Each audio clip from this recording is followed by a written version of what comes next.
It's the most incredible feeling to be here. This is live. Live. Wild Earth takes you on daily intimate experiences in nature live. This is a very, very different adventure, charged with emotion. Join expert guides as they search for Africa's most iconic animals. How awesome is this? She's coming right past our vehicle. Take a closer look here. Oh, careful. Oh, no. Ask your host questions and have them answered in real time.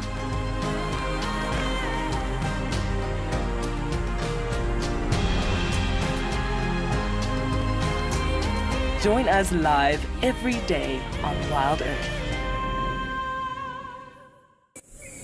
This program features live coverage of an African safari and may include animal kills and carcasses. Viewer discretion is advised. Jumbo, everyone. Welcome to your sunset safari. We are here in the Masai Mara and ready to take you on this live afternoon safari.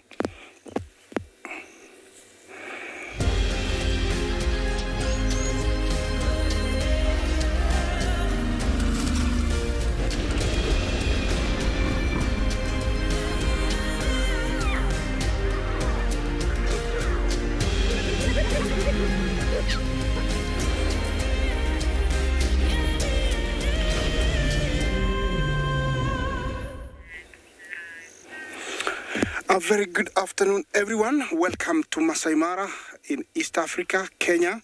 This is your afternoon game drive, and we are already at our location. We've come across this female lioness that was hunting, but as soon as the giraffe arrived, we'll share the giraffe with you. She stopped and lay down. My name is Isaac, and on camera I have Bungei. Welcome to this afternoon game drive. Remember to talk to us on #WildEarth, and also you can talk to at FC questions on that. Also you can send in question at kids question at Wild Earth TV, and you will be answered. Well, a lovely afternoon to start with here. As a good setting, this lioness looks like she's very lazy, but I promise you she is not. What happened is the giraffe appeared and she lied down. She knows that the giraffe are tall and have got very good eyesight, and once they behave like they can see something, everybody else will move on. And so she decided to stay put, hoping that everybody will forget, and also the giraffe won't see her, and so she will be able to make a hunt. Where we are in a place called Mogoro, in between the marsh and the crossing, and we are surrounded by game all over. Over there is the giraffe, behind them is the zebra and wildebeest, and also baboons. I could hear one calling, which is an alarm call that could alert everybody else, and so she's being very, very careful. We are monitoring to see what she's going to do, but conditions are perfect. The weather here in the Masai Mara is 29 degrees Celsius, which is very okay because the clouds have covered the sun, and so it's cooling down. This is typical of lions once they've been noticed to try and lie down, and so everybody forgets because everybody is moving around. Whoever has arrived will pass, and so some new guys will come. And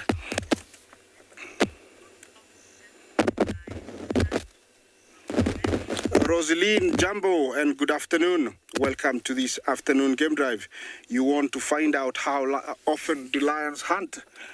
Well, if it means to eat only, they can go every about 5 to 7 days. But because they are cats, they are very unpredictable. Anything close or moving around them will be food, and they will hunt. That distance between the lioness and the wildebeest lying down can be deceiving because the angle looks like they're very close, but that is around maybe 900 feet. So it's quite a distance, and she needs she doesn't need to break the cover. If she breaks the cover, she will be noticed and everybody will run away. I'm staying here because something might happen, and while I do that, let my other colleagues introduce themselves.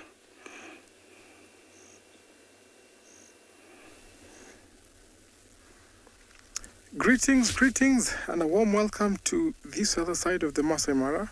We have elephants that are grazing slowly and peacefully.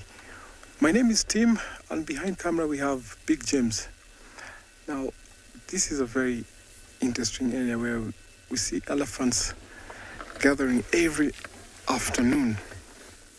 You can see one of them, big females there with a tiny calf.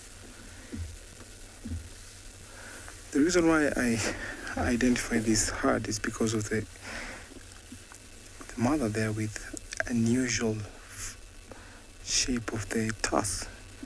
They're pointing outwards, and that is one of the way we ID, or we're able to tell elephants by looking at the ear patterns, looking at the shape of the tusks. Sometimes when the ears are worn out, they're worn out because of them brushing off in the bushes, and sometimes when they fight off.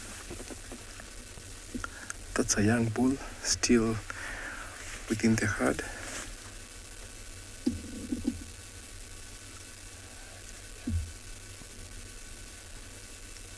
You can see lots of them are scattered, enjoying the grass. One lone zebra walking in the distance. We've seen a boom on elephant calves this year, and we're happy that elephant numbers are increasing.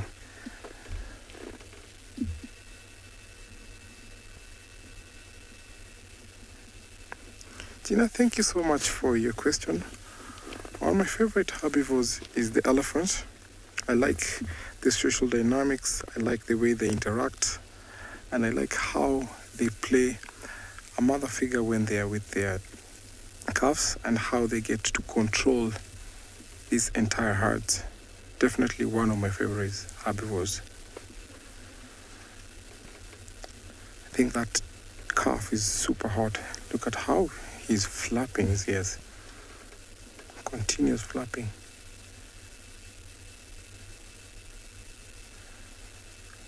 So this herd normally comes here every afternoon. It's not a very big herd.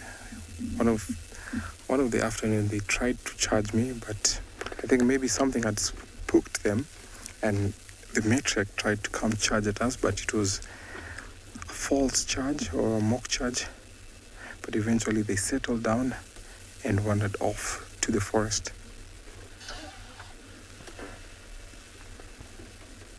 Look at that calf.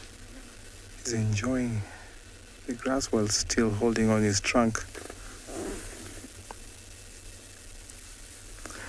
I'm going to follow these elephants and see if they'll go to a mud wallow, because I've seen them on a regular basis going to wallow here, as we link you over to another safari vehicle.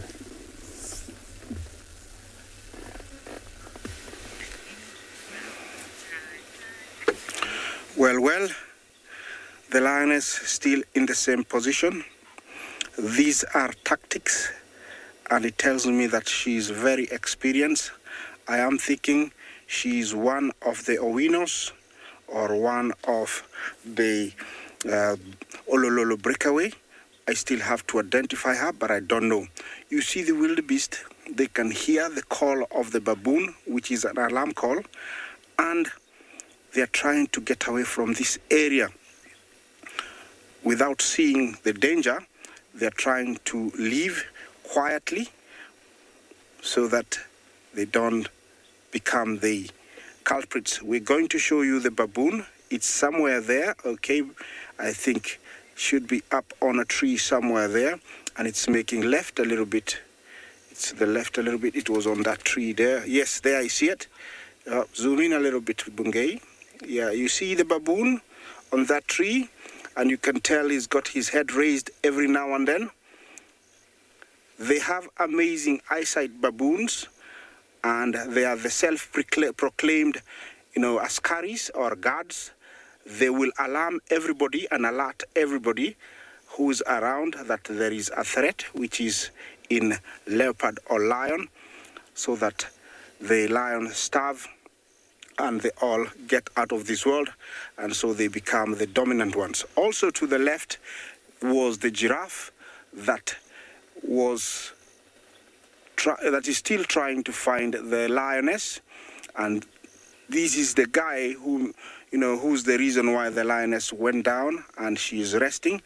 Following the alarm of the baboon, he's trying to locate the danger. You can see how concentrated he is, looking forwards and checking, trying to find where the baboon is.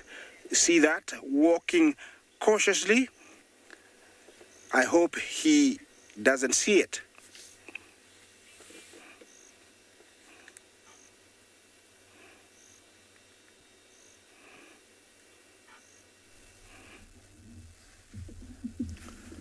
Our elephants are slowly walking towards the forest, but I'm sure they'll come to a place where they'll mud wallow, because I've seen them mud wallowing here. Or if not, maybe they'll walk somewhere else. They have these routes that they use on a daily basis, walking from the forest to the marshland, and in the marshland they join other elephants. Well, it's always nice when you see them interacting between herds and herds.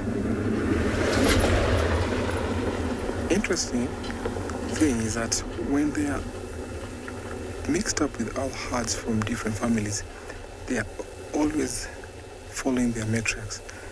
It's also important to learn that even though they're mixed in that way, they actually are able to communicate with only their matriarchs. It's so unique when you see them dispersing or splitting the groups from the marshes or from these grazing grounds, and how you tell how elephants really communicate with one another or from their matriarch, who is in control of when to go and forage, when to go and drink, when to rest. Like right here, they've already been walking slowly.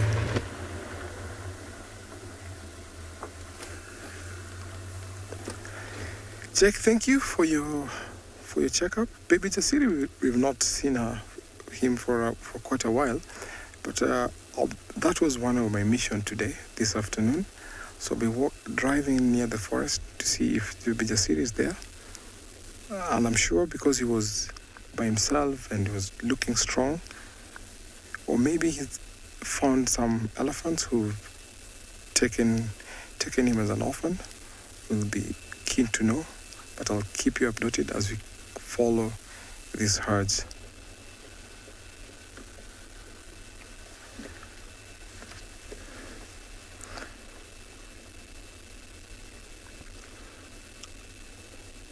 See, the communication that has gone in here is to settle here, graze while the young ones rest.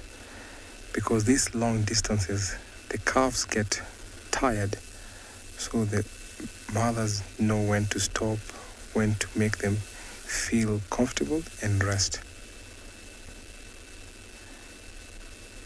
It's actually unique and also very interesting when you see elephants start moving and walking around together.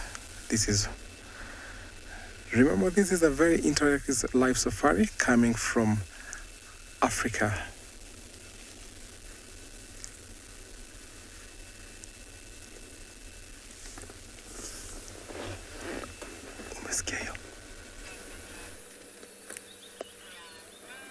It certainly is, and it's your safari, so you can chat to us for any questions you may have. There's some fork-tailed drongos having a bit of a fight there. So it's really nice to be out here. We're on Djuma Game Reserve in the Sabi Sands in South Africa. My name is Trishala, and I've got Mpo on camera this wonderful afternoon. It's wonderful because the sun is finally out, and that makes me pretty excited. And you can see that everything's getting pretty green. The grass is starting to sprout up. There's mushrooms everywhere. and I'm very, very excited about it. 24 degrees Celsius, about 75 degrees Fahrenheit. I don't even feel one bit of coolness.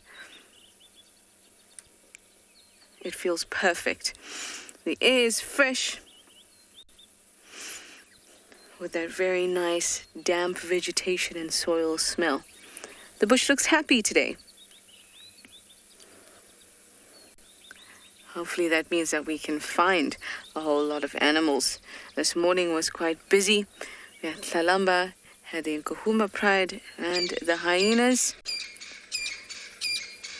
And this afternoon I'm still after some elephants. I didn't get enough elephants this morning. Then we had some crested francolins shouting at us, I think, telling us to get a move on. If you want to find those elephants, you're going to have to drive around, Tshala. That's what they said to me, because being out here in the bush, I now learned how to speak Franklin. All right, let's head to the south. That's where I want to go. Check out a couple of dams. Now the problem is that with all the rain, the dams have been a little bit delicate. So we'll try not to get into the dam more, but hopefully we'll find some elephants.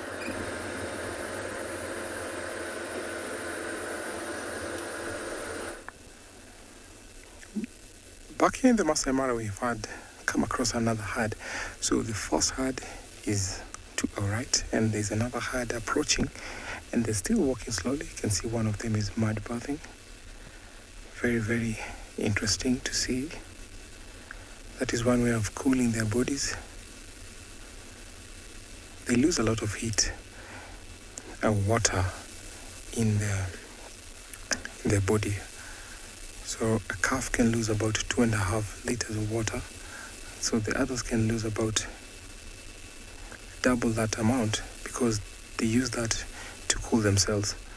And so when they get to a drinking point, they'll use water to cool off their body, and sometimes they use mud to cool by sprinkling mud or spraying mud on their body.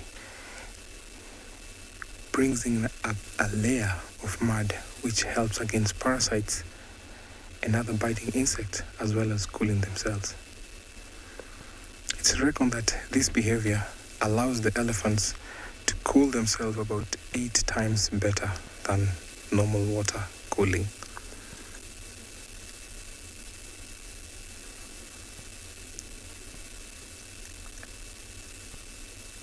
Apart from elephants communicating in a very low frequency sound called the infrasound, so when they're in a long distance apart, let's say this herd was split up from the main matriarch herd, so this maybe, let's say it was led by the sisters, they have some capsules on their legs. It's called a seismic communication, where those vibrations as the elephants walk can be transmitted over a distance of about 32 kilometers. So they can feel the vibration and communicate from herds to herds as they are walking through. So all this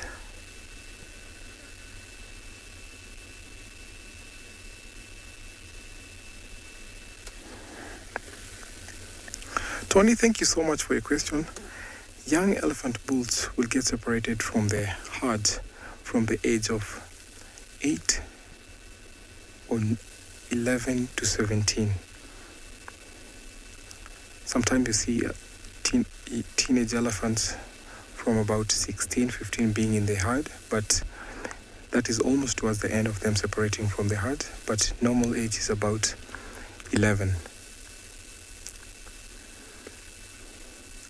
And as they disperse off from their natal herds, they'll walk over to be bachelors, where they'll start or begin their life following big mature bulls that will teach them the dynamics of life on how to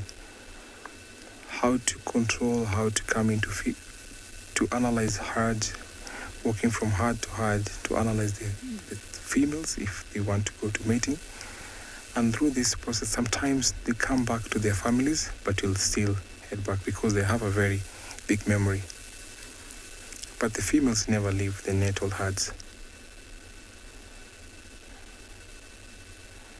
See the mother there teaching the youngster how to sprinkle mud on their body. Sometimes you see them rolling over the mud. Super hot, and you can see that female there flapping her ears. Sometimes if there's no water or a mud wallow and elephants have calves, you see them do a circle, place the young ones in the center, and they start flapping their ears to cool the calves. That shows you how elephants are super intelligent. And after the mud wallows, you'll see them walking towards a tree or a rubbing stump where they'll scratch off ticks. This looks like super interactive, so I'll still sit here as we enjoy this sighting, as we link you over to another safari vehicle.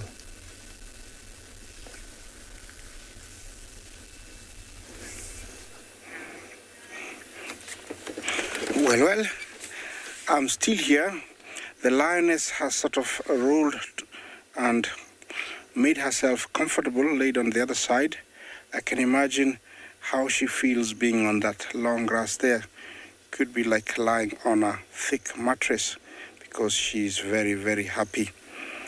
The zebra and wildebeest have sort of moved further down, but it doesn't mean that the hunt is over because she needs everything to be perfect before she goes. And I think when she wakes up, she's gonna start the hunt all over again. And chances are she's going to make it before dark. I don't guarantee anything though, but she might make it after, before dark. That's what I'm thinking. She looks very hungry. I haven't identified her, but the setting that we are in is like what you see there. There is small shrubs and bushes separating.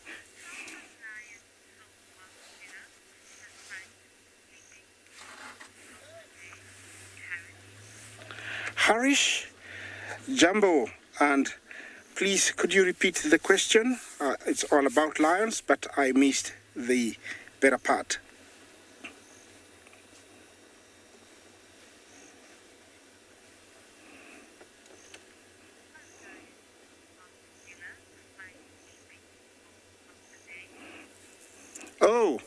Oh, you ask why they're so muscular? Well, they are, they work really hard, and apart from lying down, they walk long distances, and as you know, even walking is a bit of exercise. I have seen a lioness at the gate Olololo, and the next morning she was up at Olpunyata. It's almost 12 kilometers. So that's exercise, and it's building of the muscle. And of course, they're born and built with lots of muscles. And when they actually go for a hunt, it doesn't matter how short or how long it is, they use a lot of power and strength. And I think that automatically builds their muscles. Not only that, but every now and then they'll come across a bigger animal that they will need to tire it before bringing it down. So before tiring it, they'll need to, jump on it as much as possible. So they work a lot and they exercise a lot.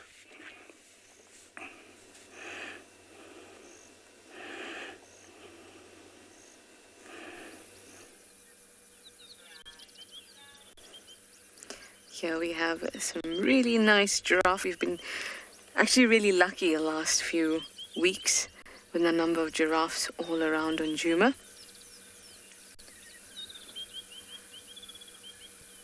We've got 4 here at the moment. There's 3 there and then there's 1 off to the side. all enjoying the bushveld gardenia. Giraffe love flowers, and they've been having a field day with a number of the combretum flowers and these bushveld gardenias. Here's the other.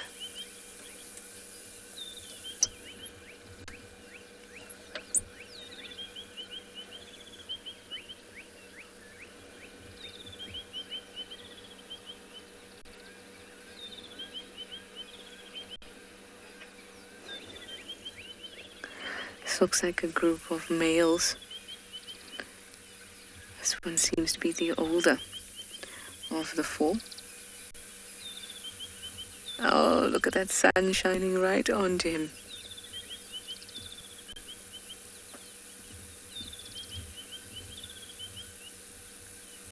Really enjoying themselves. It's such a peaceful afternoon. And these giraffes are really setting the tone, I think. They're peaceful creatures in general. You don't hear them making many sounds. You'll just see them stare at predators or at you. But for now, very, very peaceful, very relaxed, and just enjoying a midday snack.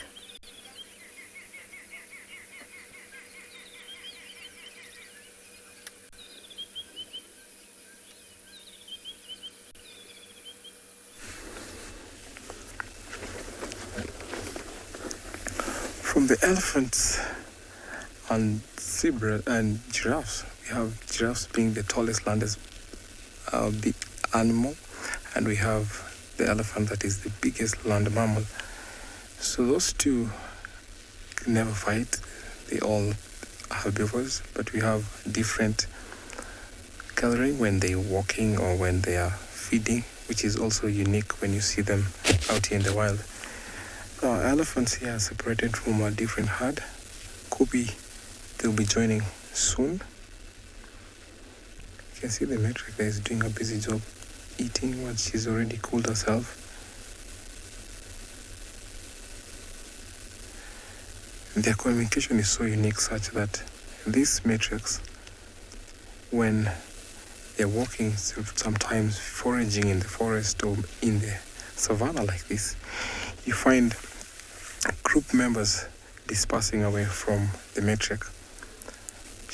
They are super intelligent such that they can be able to communicate or to know or master the sounds of 100 individuals. So she knows every individual within the herd. As soon as they call, because they have vocal communication, which she has mastered all of them. How interesting are these elephants? And how intelligent are they? Can you imagine mastering all individual calls within a herd? And sometimes herds can be over 40, sometimes can be 50, and as small as 10 to 20. So the success of the matriarchs, if, for example, one dies from natural causes, can be succeeded by either a sister or a cousin.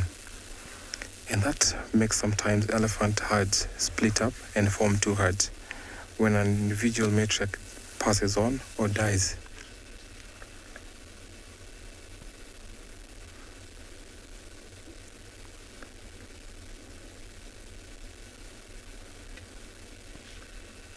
It seems like it's still warm or hot enough. That's why you see most of them cooling off. And continual flapping of their ears, which makes them look like fans.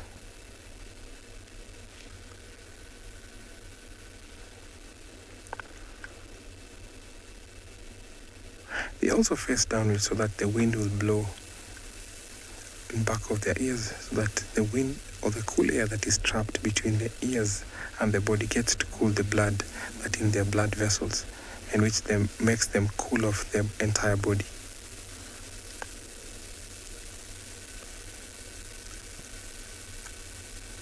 Despite them feeding on grass, sometimes you see them breaking trees, breaking branches to eat the leaves. And I've seen elephants actually lifting up their front feet to reach to the trees where they pull down the branches and give those to their young ones.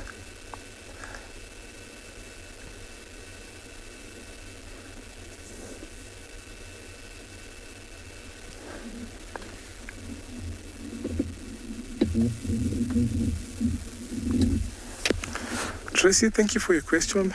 The main difference between these two species is the African elephant is actually bigger than the Asian elephant. The African elephant, the females do have tusks and the males as well, but of the Asian elephant, the female don't possess the tusks. The female Asian elephants have rounded ears, while the African elephants, the males have all of them have a unique shape that if you look carefully and keenly, they kind of look like the map of Africa.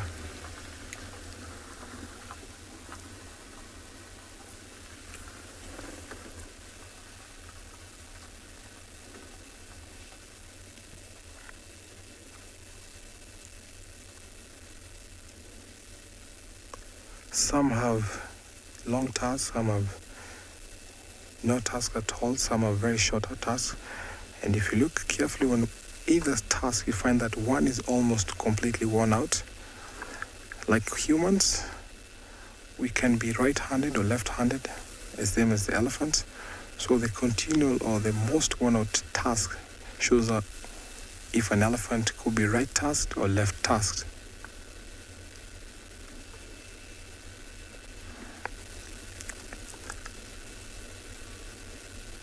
Those tusks come in very handy for these elephants, especially when they're foraging or maybe when they're looking for water or looking for minerals.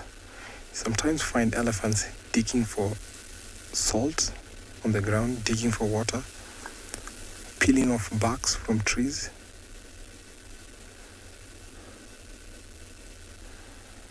I'm still going to stay here with these elephants and watch this special interaction as we link you over to another safari vehicle.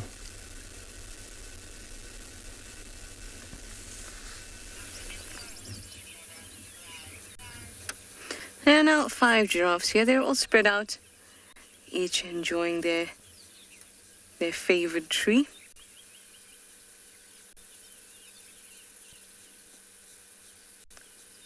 Got their heads down, tongues wrapping around leaves and the flowers. It's intriguing to watch the way that they feed.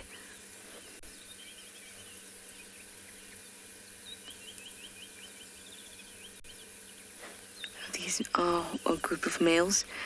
Have a good look at them. You'll see that they're ossicones, which are those horn-like protrusions at the top of their heads, bald on the top. If you look at the one at the back, he's giving us a good view. So there's a tuft of hair around, but on the top, they're bald. Even though his ossicone's not particularly large, that's because these guys are still a little bit young, even very nice and light, compared to other big mature bulls that you'll see around, which are quite darker.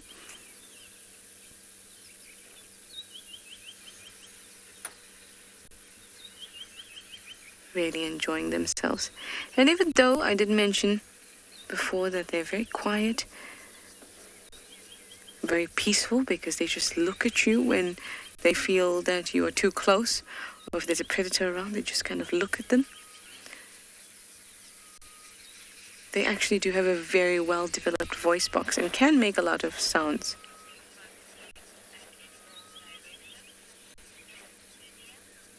Yes, Senior, you'd like to know if giraffes can kick with their front legs and in all directions. They will usually kick with their back legs, and it'll only be in the direction that the knee allows them to kick. So much like horses, their weight still has to be put on something, and the weight will usually be on the front legs and kick with the back legs.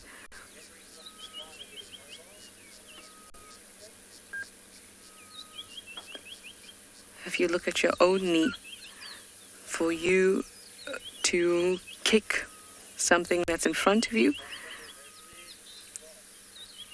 you're actually going to be using your whole leg and not just your shin. If you had to use just your shin, you'd have to maneuver your whole body in a way to do that. Giraffes don't have that luxury. So they will kick with the back leg.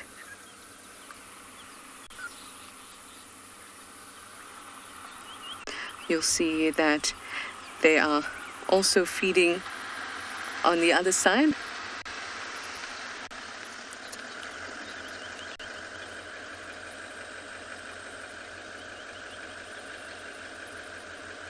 Still feeding on that bushveld gardenia.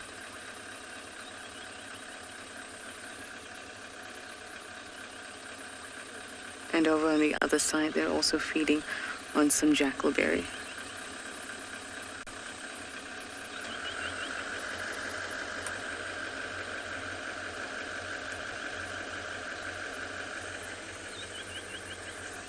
We're actually very close to a main road. In fact, one of the main roads that leads to lots of the lodges here in the Sabi Sands. And these giraffe actually on our southern boundary, or actually further south of our boundary. So we're going to have to move to let the other cars go past. You probably can hear their vehicles in the background.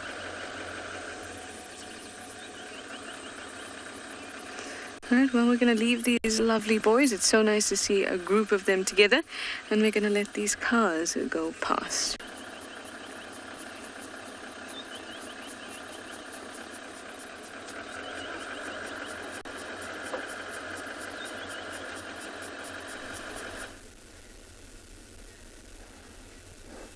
Our elephants have stopped mud wallowing or mud pasting off.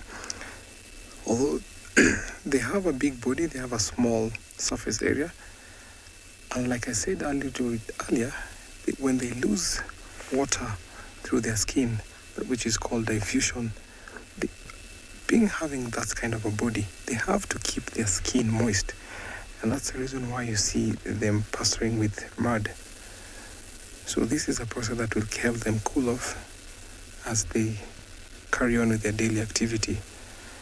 Now these herds, sometimes they walk a long distance depending on availability of food. But they're enjoying it now because it's been raining for a little while. About more than 3 days ago, it had rained around here. So there's constant supply of food and even water. You can see most of them are dispersed. You can see one of them is under a tree there for shade. I'm sure the young one is just next on the other side of the mother for shade.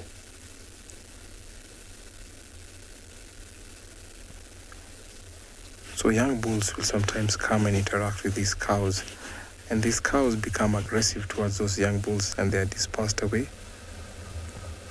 Because sometimes when they're being playful, they might harm the young ones.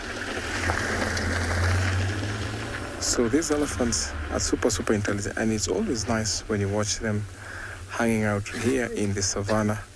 Super cool.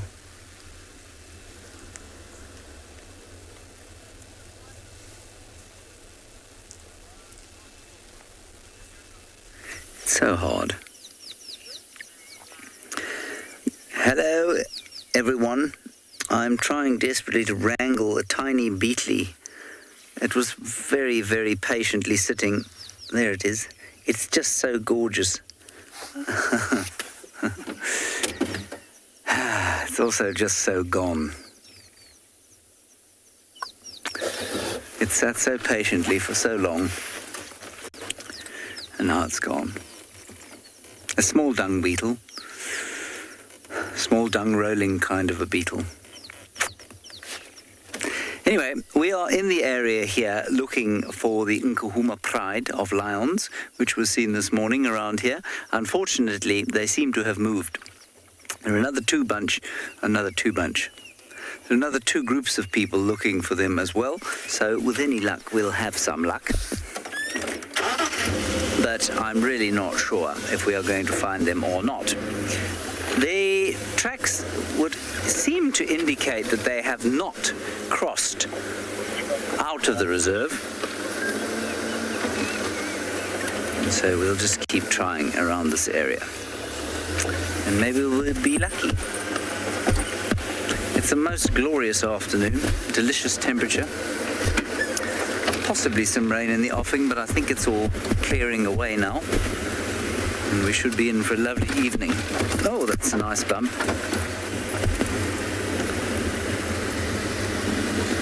Right, we'll keep trying and see what happens around here.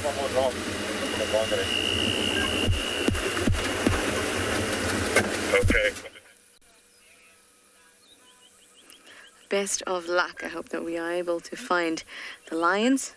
Well, here we moved aside, let the vehicles through, and then found this lovely elephant that is grazing not far from the giraffe. You can see it's quite muddy. It's been having a good day at the spa, I think. There's mud all around with the rains that we've been having. And that's exactly what an elephant likes.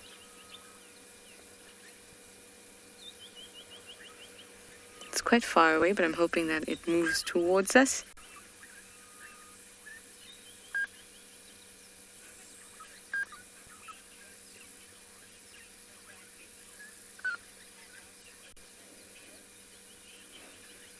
CJ, you'd like me to please give you the dimensions of an adult elephant's ear. Well, obviously it depends on whether it's a male, whether it's a female, how large the elephant is, things like that. But if you want a rule, the surface area of an elephant's ear is about 20% of its body's surface area. So that way you are able to calculate the surface area of the ear for any animal, because there's no rule for how large the ear is, because obviously it depends on the animal. Females are half the size of males, and so that can be a difficult thing to place a rule on. So 20% of the surface area of the animal's total surface area lies just in the ears.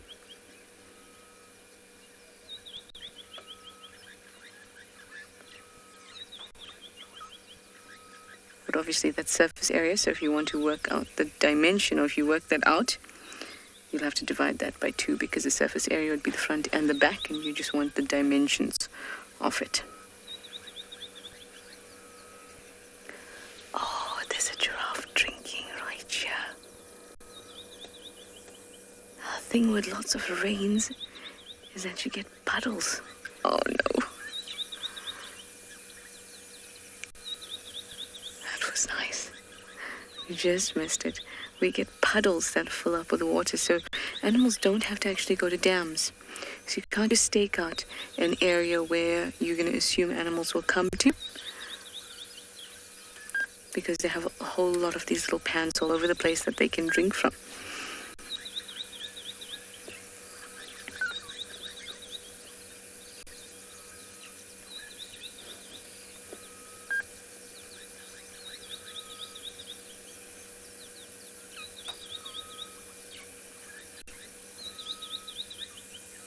It's so nice to see different animals feeding together.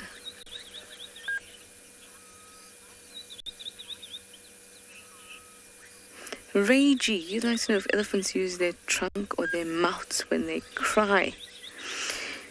When young elephants, if you're thinking about that scream that they make, when our young elephants do that, they're using their voices, using their voice box to create that sound.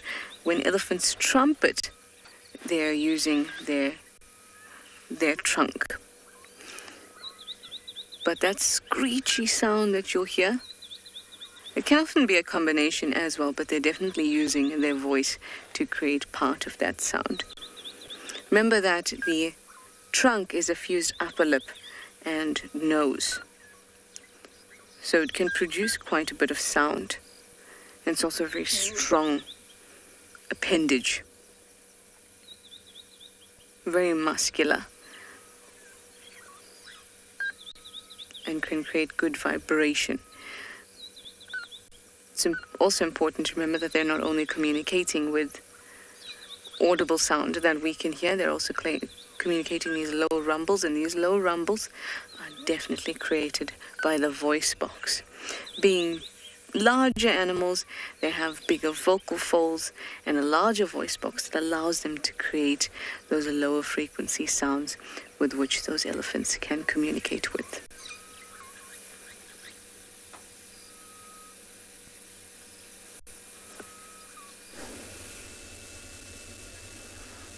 From the elephant communication to a giraffe, lone giraffe, female giraffe here, she looks super pregnant. It seems like maybe in a month's time she'll be giving birth. She was walking slowly. This time giraffes can be vulnerable to lions because sometimes when they see an isolated giraffe like this, they might decide to go after. And since she's pregnant, she's a little bit heavy, so even her pace has slowed down a little bit. When it comes to running, cannot be that fast as compared to one that is not pregnant. Over in the distance is another giraffe also. Be walking slowly. You see them feeding around in the cooler times of the day, in the morning, in the afternoon. They're so keen, they have very sharp eyes. So whenever they're walking around, they stop around and look to scan the area. We've been able to locate lions out in this long grass because of the help of giraffes. Whenever they see predators, they will stop around and look, stare at them, ears pointing forward like how she's doing right now. So if it was serious, they'll just point their ears forward and their eyes glued to one side and then walk towards the predator. But keep a safe distance, and that's how we can tell if they've seen a predator. She's not seen anything there that she was worried about, so she's happy going about her activity to join the other giraffe. Sometimes after the rains, you see them splaying their legs open to eat grass on the ground, as opposed to when they feed from bushes to bushes, which is their typical behavior because of their long neck that helps them get to the tallest ridge. Look at how that the giraffe is doing. It's actually doing the same because they have the aid of capillaries on their necks that help them control the blood flow from the heart to the brain. So whenever they bend down, those blood vessels, the capillaries, help them control blood, making sure the amount of blood, even though they've bent the necks down or standing tall, is still the same flow.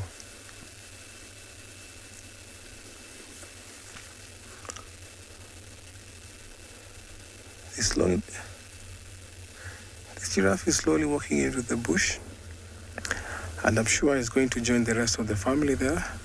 And so we'll just drive off and find something else to watch.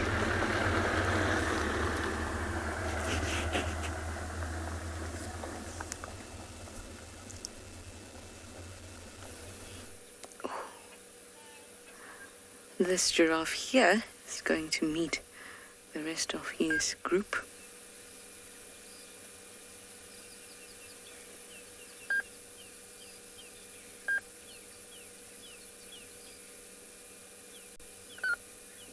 Our elephant has moved off. I was so hoping it would walk in our direction instead of away.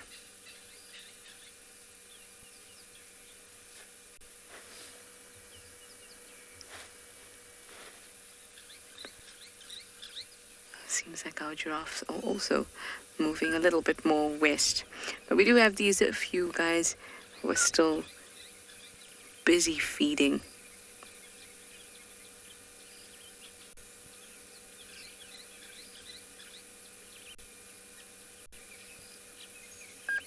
Now this looks like the same group that I recently saw necking, or play fighting, play necking, shall we say.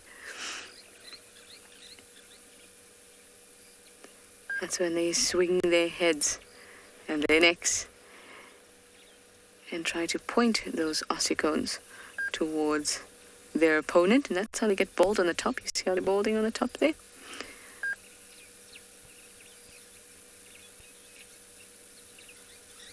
And it's a very interesting thing to watch, a very awkward thing, and that's how the giraffes will determine dominance, especially for mating rights.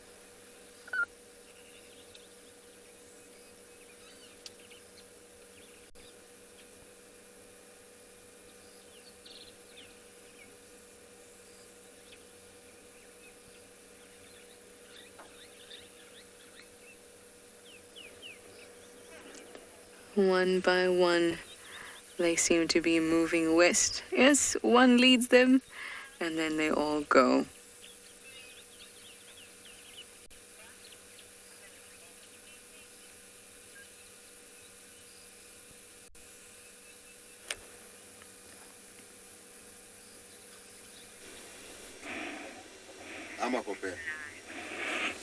Well, our lioness has left the previous spot, and now she has changed location completely. Looks like she's got some cubbies, but I don't know exactly where she has left them, and she is in need of a meal, and a very desperate meal, because she cannot go back to the cubs without having eaten.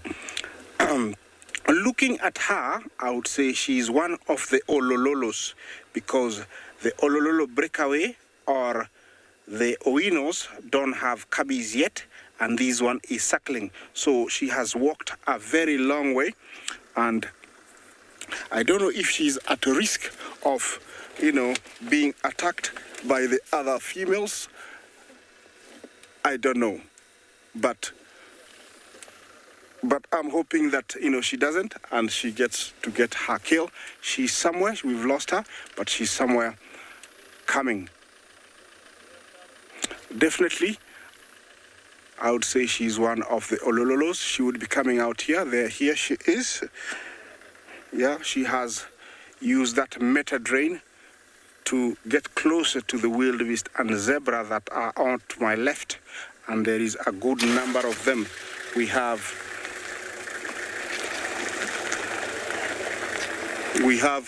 zebras and wildebeest all around the other side, and that's where we'll be following her. I'm hoping that she will get a meal. She's just behind me now, and there's nothing I can do apart from reposition. And while I do that, let me see how I can do this.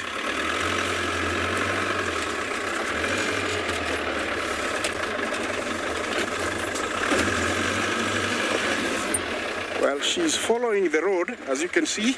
We'll be sharing that with you right now.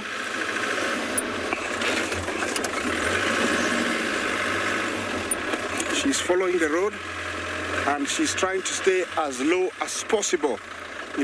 On that, there's a little bit of a ditch, as you can see, and she's trying to use that to get as close as possible, so that she can go out onto the open plains. If she crosses here, she'll go onto these bushes and then follow them up. But I think also she's going to have a good advantage point up there, so she can see which wildebeest or zebra she's going to get close to. Looks like she's just having a stroll, but what is going on in her mind, believe me, is a lot. She needs to make a kill, and it has to be today. This is very exciting. I hope you're enjoying it too. I'm gonna let her walk a little bit up without disturbing her. Let her enjoy the path all by herself, and hopefully she'll leave the road, and then we can follow her. This area we are allowed to do off-road, so it's gonna be fun to follow her off the road as she goes hunting.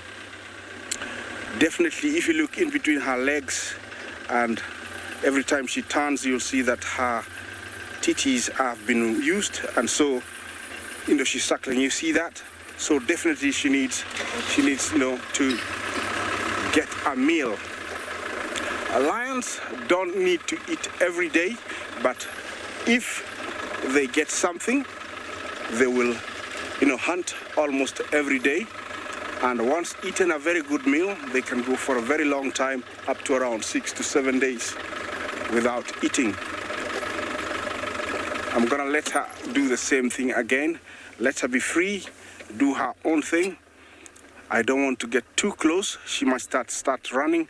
And also, if there's an animal, while looking at the vehicle, it might see the lioness, which means I have interfered with the hunt. See how big her paws are? They're actually kicking some dust. If you notice that, there's a little bit of dust being kicked every now and then. Very shiny coat means that she is very healthy. Well done. I was hoping she was gonna go that side because there is a lot of wildebeest and zebra up that side, and it's a perfect area for her to go. I don't know if we'll be able to see them from here, Bungay. Will you? Let's see. There is a good number of zebra and wildebeest. There they are in the horizon. You see them? There they are.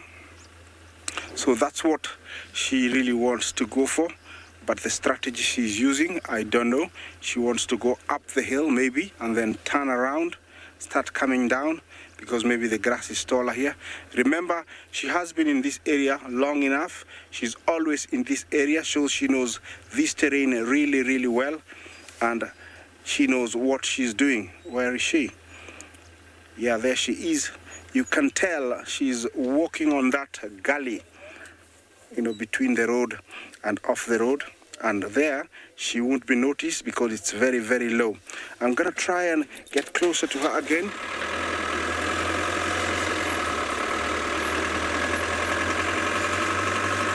Well, she looks like she's one of the oldest lionesses.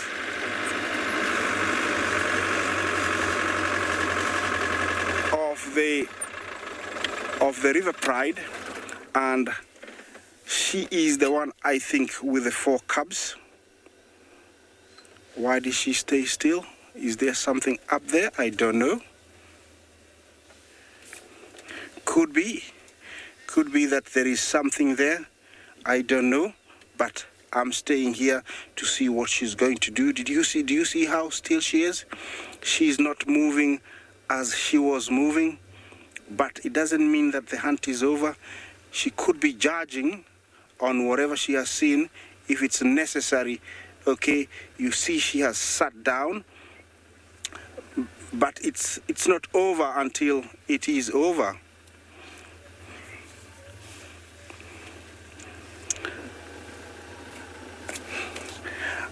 I don't know.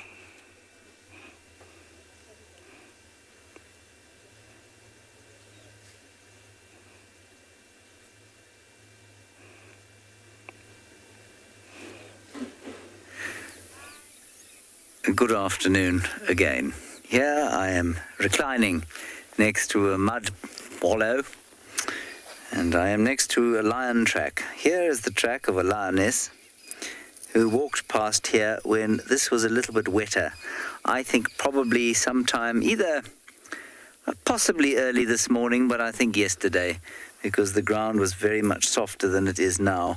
Now it is rock hard, and no lion would leave any mark at all. The news is that the Nkuhuma Pride has crossed over the boundary and gone off towards the west, where we cannot go, into Mordor, and so unfortunately we are not going to see the Nkuhuma Pride today unless they decide to return, which is very unlikely. The other track we have here, you're going to tell me about. Here is the track of a cloven-hoofed beast. Which beast was it? Have a look at the track and tell me if you can identify which beast it was. Allow me to put my hand next to it so that you may judge the size. There, it's my hand. And remember that it's going to look bigger than it would normally, because when this beast walked past here, the ground was very muddy. And so it would have left a larger hoof print than it may have otherwise. Other things to note about this particular track. are the following. It's quite square at the front, you can see. It's almost rectangular as opposed to round and heart-shaped. And for me, that's always the giveaway. And the other is that the outer clove of the hoof is wider than the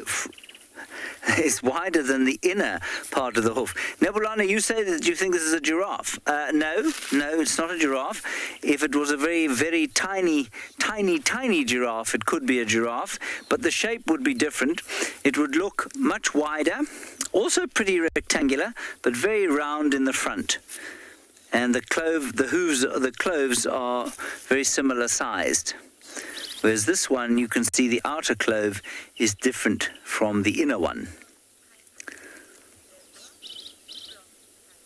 Flop Tycoon, you say a zebra. No, a zebra is from an entirely different order, and they are even-toed ungulates, not at least odd-toed ungulates, not even-toed ungulates. They've only got one hoof, like a horse, or a donkey, or a mule. They don't have cloven hoofs. They are exactly like a horse, or a mule, or a donkey. So no, it is not a zebra. Anyone else care to hazard a guess? We're getting closer. Tracy, you say a kudu. It is the same mass as a kudu, but it is not a kudu. And a kudu has got a very rounded, heart-shaped track. So it's not a kudu. We're getting there, though. Almost there. I suspect the next guess will be the correct one, now that I've told you that it is the same mass as a kudu, but not a kudu. What else could that be in this area? Oh, Michelle? Hooray, Michelle. You are correct. It is a wildebeest. So, a wildebeest, fairly rectangular, outer clove, quite sort of blunted, if you like. Inner clove, a little bit sharper, rectangular track, big-ish. There it is. Michelle, well done. You win my undying admiration for succeeding with this particularly difficult tracking quiz.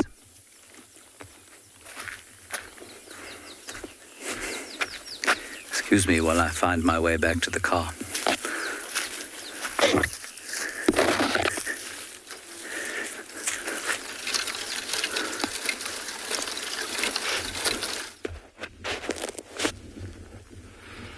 Welcome to your very own live safari here at Tswalu Kalahari. You're joining myself, Kyle, and Glenn behind camera.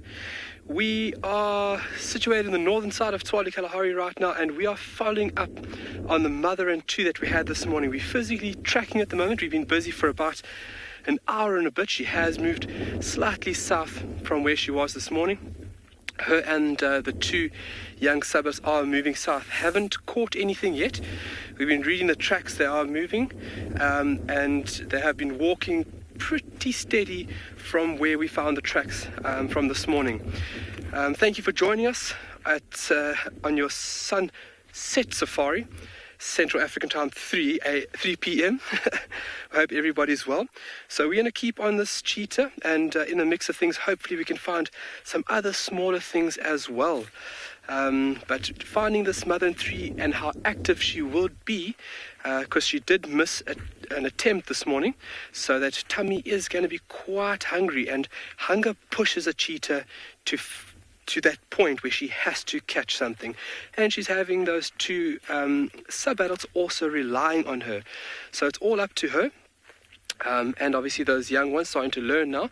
So hopefully we can find them and then hopefully join them on the hunt. We're in the perfect spot. They're in an open area. They're coming to an area where antelope really converge quite a lot to a water source, and that would be perfect for her, and as an opportunity to find a suitable prey item. Steenbok, springbok, even a grey duiker or a young antelope. So that 50% ratio we saw this morning that they did miss. So 50% of their hunts are successful and 50% are not. So hopefully today she does have success, and it would be marvelous to see. Seeing that animal move after a prey item is something spectacular, and something we hope that we can show you folks this afternoon.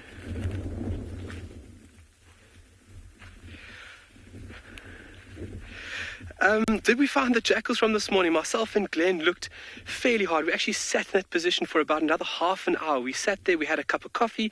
Actually, we had a cup of tea. Glenn brings us tea every single morning, which is such a nice thing to have out in the bush. We sat there for about a half an hour, and we tried to just pinpoint where these animals are moving. That's the easiest way on how you're going to find them, is watching their movements, where they're coming from and where they're going to. But we're going to return there and hopefully we will get lucky. We will find them, don't worry. Fingers crossed, we will find them. But yeah, if we do locate them, obviously watching those smaller mesocarnivores is really, really, really nice. The bigger mammals are also very important, very intriguing, but these smaller ones are something, these smaller animals are animals that are not often looked at, which is really exciting for us.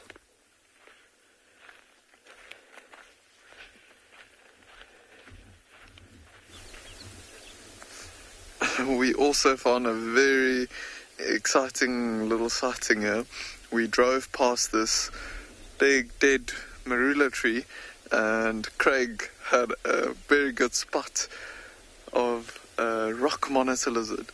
So yeah, welcome on to and beyond Pinda. We were actually looking for some cheetah. My name is Devalt, and behind the camera we've got Craig. And we have been driving around looking for the female cheetah that we saw this morning, but then we found this big rock monitor lizard inside this tree here. And we think he might actually be sunbathing in there. It could be that he was trying to get away maybe from a predator on the ground or so, but you can see he's right at the top there. It seems like he's found a spot it looks fairly uncomfortable to me now that I think of it, but maybe he finds it quite comfortable. You can hear the wind blowing, so it's a nice cold wind that's blowing at the moment. So I think he's trying to get into the sun as much as he can up there and trying to raise his body temperature a little bit. See the lines on his tail there as well, the bands that he's got.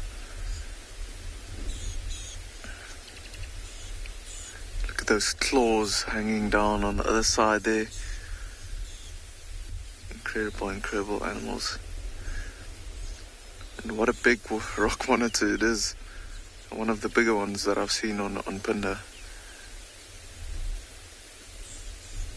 Quite exciting to find animals that we don't usually see. See them every now and then. If I was him, I would have just climbed a little bit higher up so he can lie. But you can see the fact that one front paw is just hanging down like that. He's not really holding on too much, just relaxing up in the tree there. And look at all the beautiful markings on his back there as well. I'm sure you know that monitor lizards, like all other reptiles, or most other reptiles, are cold-blooded or exothermic, so they need to try and find some external heat source, which is most of the time and almost always the sun. Try and get his body temperature up. Especially after a couple of days of rain or so, there hasn't been too much sun, so he's making use of it as much as he can. There's quite a bit of sun coming out now from behind the clouds that we've got, and you can see the sunshine on those bands on his tail there. I'm sure he's really enjoying that.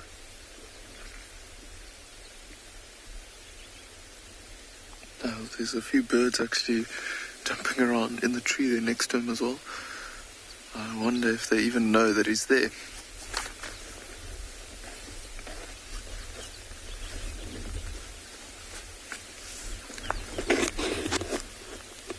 Magic Dragon, you're asking what a fitting name for the sighting, first of all, but you're asking if there's any birds of prey or so that might grab him out of the tree.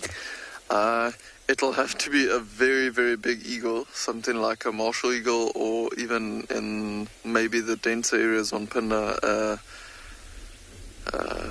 African crowned eagle, but this is quite a big monitor lizard. I it'll have to be one of those big eagles. Otherwise, in this particular area, I've seen martial eagles a few times, but it'll have to be one of those. I'm sure he'll put up quite a fight. Oh, they can just see his head coming over, putting his head onto the branch, and also keeping an eye on us as well. You can see it's a rock monitor lizard just by looking at the shape of the face. Water monitor lizard is a little bit of a narrow face or so. But for now, I think we're gonna leave him be, let him enjoy his little a little bit of sunbathing there, and see if we can keep on looking for those cheetahs.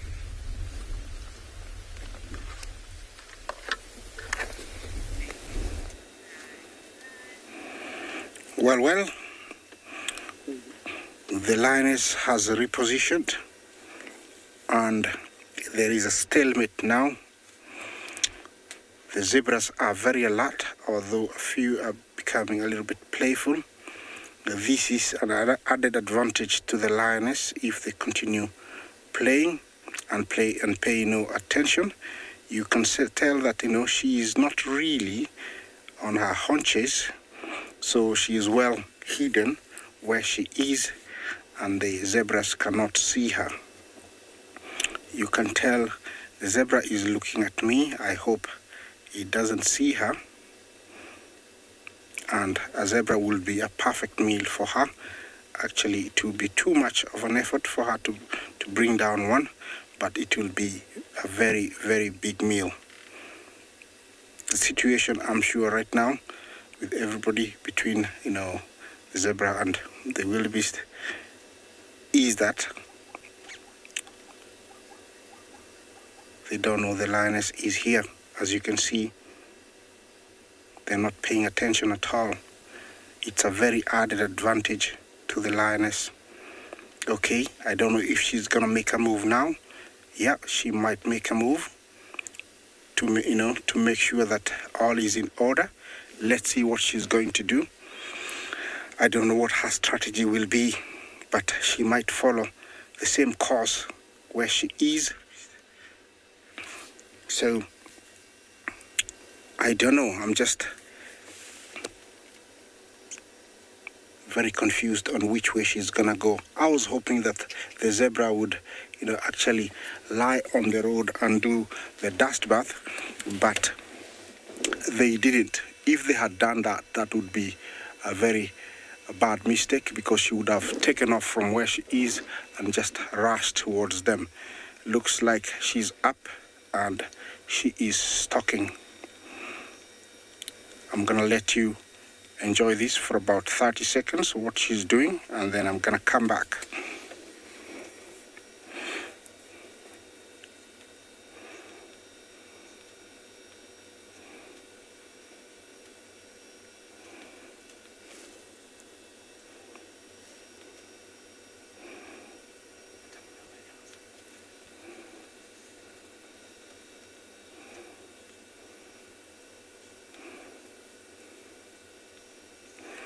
This is all being a lioness takes. You have to be very, very careful. It's not easy being a lion or a lioness. Everybody is aware that you're going to kill them, and so you have to be very, very careful. And one small mistake can cause you to miss a meal for another 2 to 3 days, which the lioness doesn't want that right now. I can sort of think that she's going to change directions by the way she's behaving. Either she wants to cross the road and go stalking on top of the grass to my right.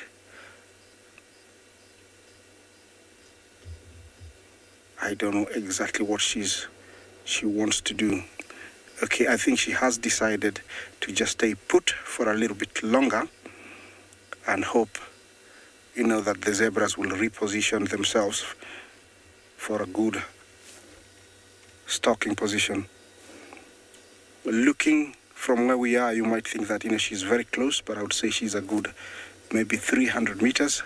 That is a lot of distance. She needs only about 60 feet to be able to chase and bring one down. A zebra also doesn't go down easy because they can kick, and that kick can actually kill her or even dislocate her jaw.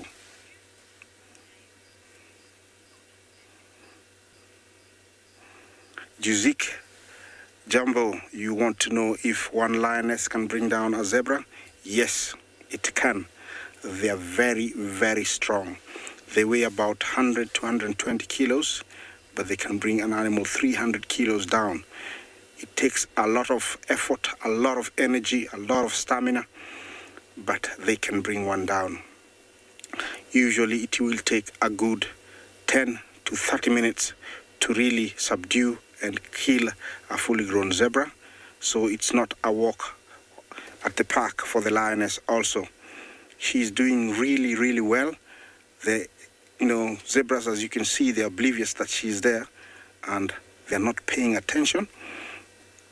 And I think this is where we say, not paying attention costed her life. And I think this will be the case. If they don't continue paying attention, one will pay the price. I don't know how close she is, or she sees another one right around the bend because I cannot see it.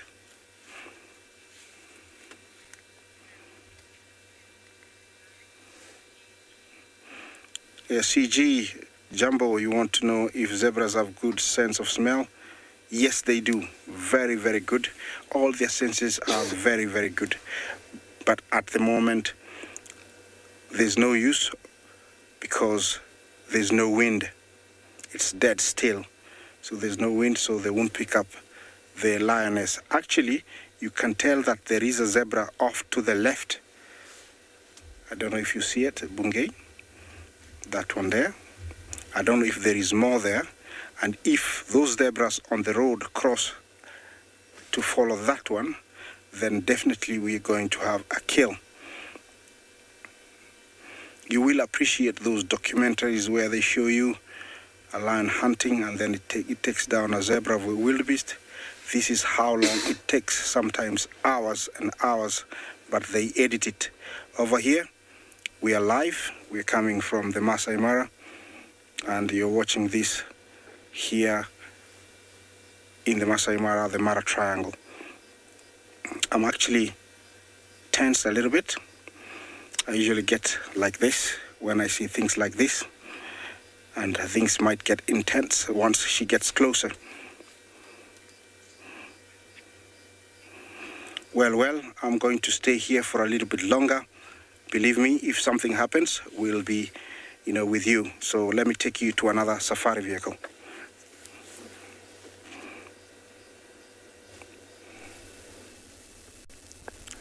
From the other side of the Mara, where that lioness is talking, I hope she's successful.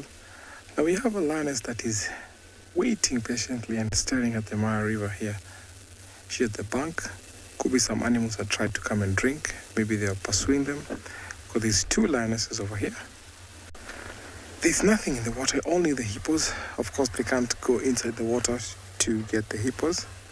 There's crocodiles there. You can see a crocodile swimming upstream. Look at how that crocodile is blending with that water. And I'm thinking that is the reason why that lioness is staring at the croc. I've seen it in times where there's a kill just by the next to the bank, and the crocodile is trying to nibble on the carcass, and the lion also, so there comes to be a struggle. But sometimes you find the crocodile wins, or the lionesses win, or the big lion wins.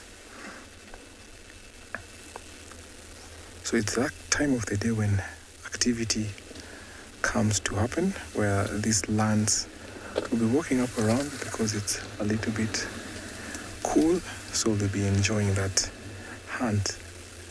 There's lots of plains games around here. We have lots of zebras, we have lots of wildebeest. I'm sure Isaac is watching the other lioness, maybe stalking. Could be zebra, wildebeest. And while here we have these two that are waiting patiently. Most of the time they'll see them preferring to hunt at night. But when an opportunity comes, they'll hunt even during the day.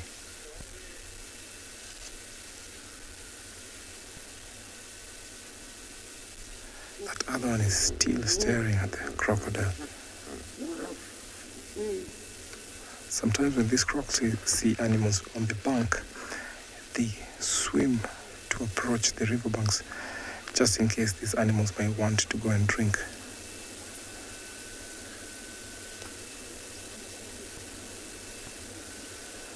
So there's also a third lioness, but it's actually hidden in the grass. Look at how she's flicking her tail. That shows that she's seen something.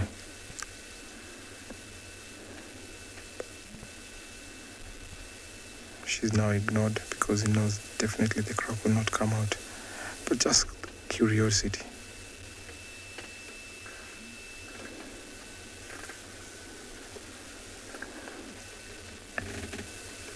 We've seen at times where these lions have pursued prey and end up jumping in the water. So I'm going to wait here and see what this lioness is up to as we link you over to another safari vehicle.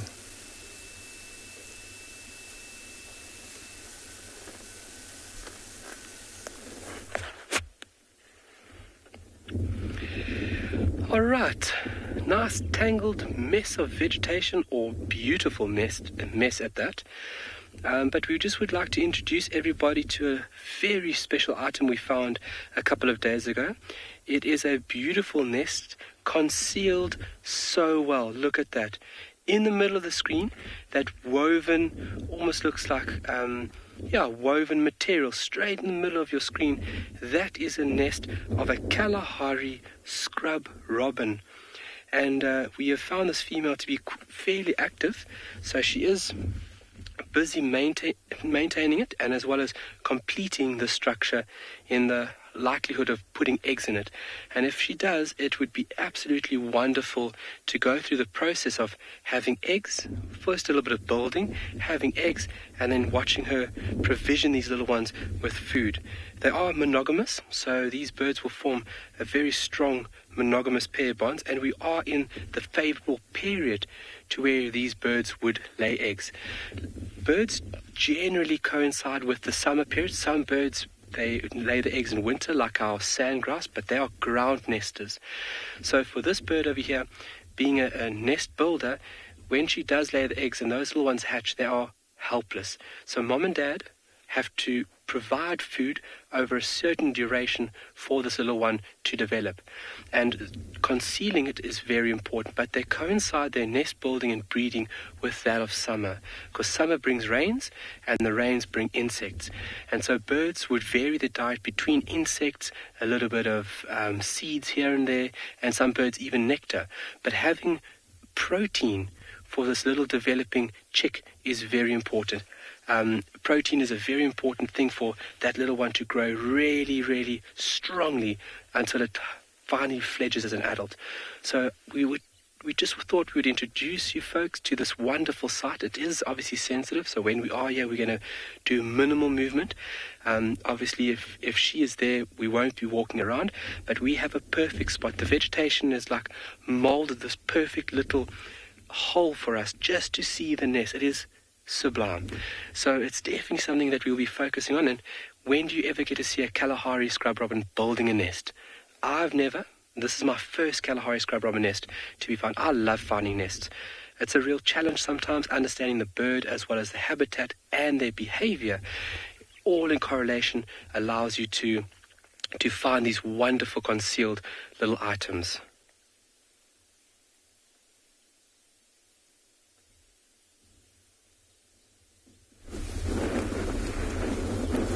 So we were still looking for those cheetahs, and then we actually spotted a group of rhinos far in the distance, and we quickly drove around, and it seems like it might actually be a little grouping crash of a female and a youngster.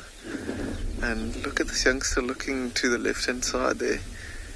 There's actually two coming to join them here. And it's just starting to follow mom now. Almost disappearing in the long grass there.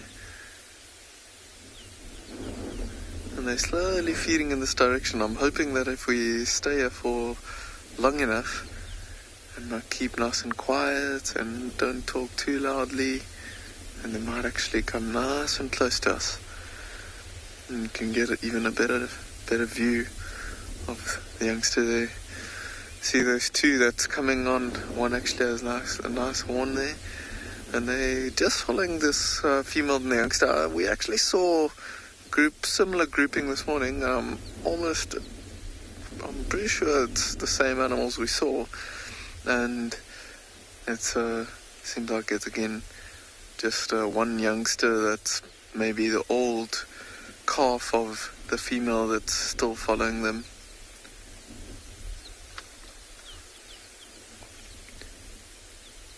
They are slowly feeding down the hill here after the bit of rain. Look at the youngsters backing himself towards his mum, just keeping an eye on those other two.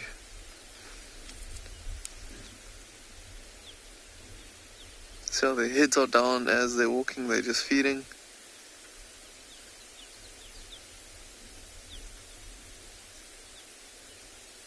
Looks like they've been in the mud recently.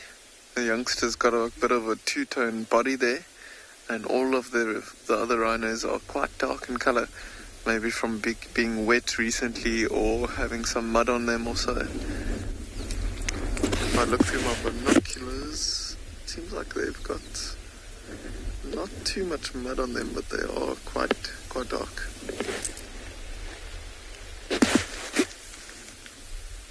Christine, you are saying rhinos are so fascinating. I agree.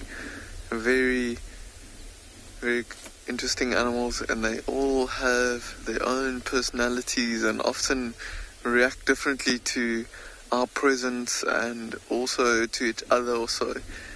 You'll maybe see this youngster moving quite sporadically and being quite energetic compared to the older ones, because he is relying on mom's milk for food. The rest have to eat all the time, and he can just play and move around and only drink milk every now and then. Not like the others, they have to sustain themselves with grass only. Oh, this wind is picking up and there's a few clouds now in front of the sun as well. See how these other two rhinos, they are quite a bit smaller than the female. Just picking up the pace every now and then to kind of catch up with her, trying to stick with her. Almost bonded themselves to her to have an adult with them. Quite catching up with the female there. Look at that, we're actually almost going to lose them now. They're heading over this little hill. See if there's maybe a road on the other side for us to get a view of them again. See, the one with the horn is actually pretty close to the female there. But for now, I think we're gonna stick around, Craig and I, and maybe head around, see if we can get a view on the other side there.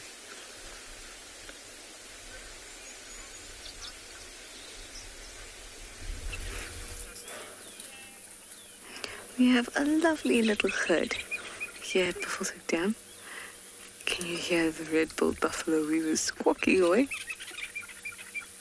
Love Buffelshoek Dam for this blacksmith lapwing going here as well. These two were just having a drink. Now they're done. It's not a very big herd. It's about maybe 10 to 12 that we can see at least.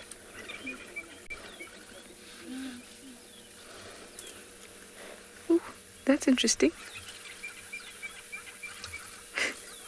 It just stepped on its own end of trunk, rolled it up in the mud, and then smacked it on its forehead, put it in its mouth. Is your trunk too long for you?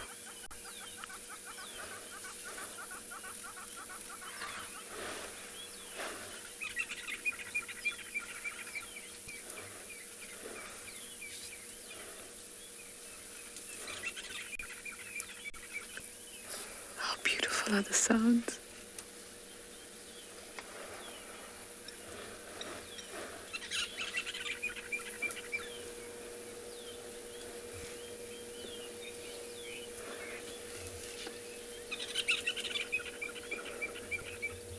I wonder if you can hear the hippos in the background too.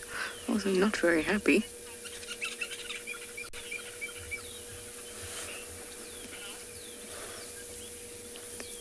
I'm just going to grab that question from you again.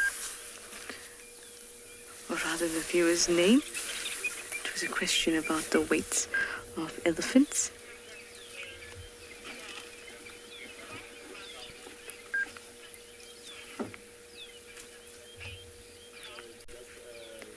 Mrs. Bait Cloth, I think. I hope I got it right.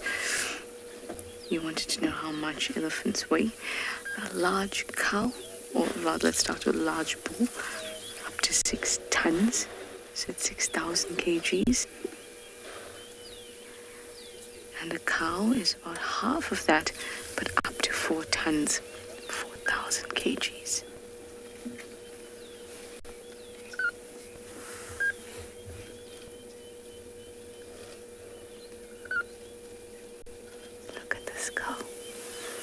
Unsure where to go. I'm just going to roll back a little bit. Maybe she wants some space. Although she's... Oh, never mind. The car doesn't want to roll. She does seem like she's very comfortable.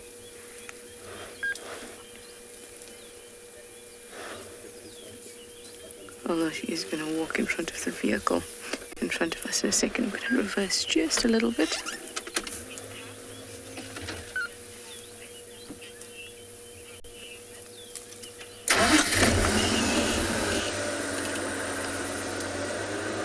Have a look at this one here having a drink. Ashmika, you'd like to know if elephants have a better memory than humans.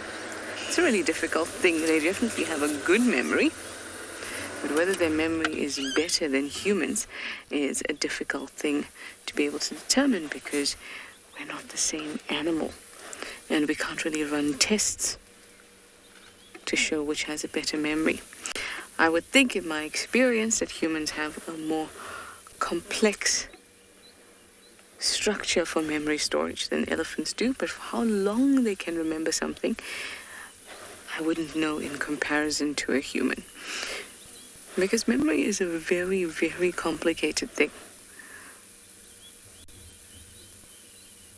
It's not just about how long you can remember something or whether you go to your childhood suburb and you can still remember how to go to all your favorite haunts. But it's far more complex than that. Memory can be associated with all sorts of senses, particularly smell.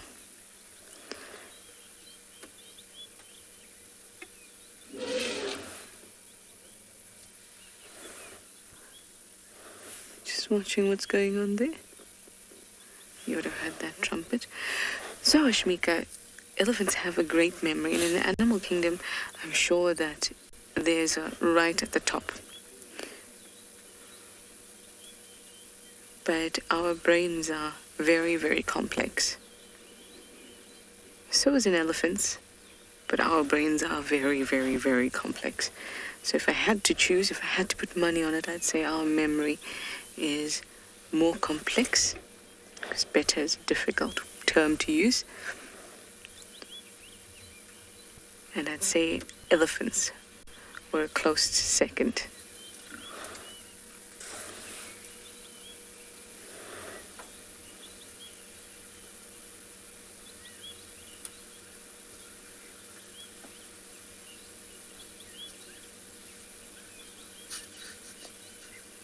Eating away at some buffalo thorn. One of the tastier trees out here. Huh? The hippos are not too happy, as it generally is when there's a lot of hippos in a dam. And the elephants are around. The hippos like to just tell them, hey, this is my spot, and they open their mouths and display a little bit. Well, I'm going to hang around here, and I'll show you the hippos in a little bit.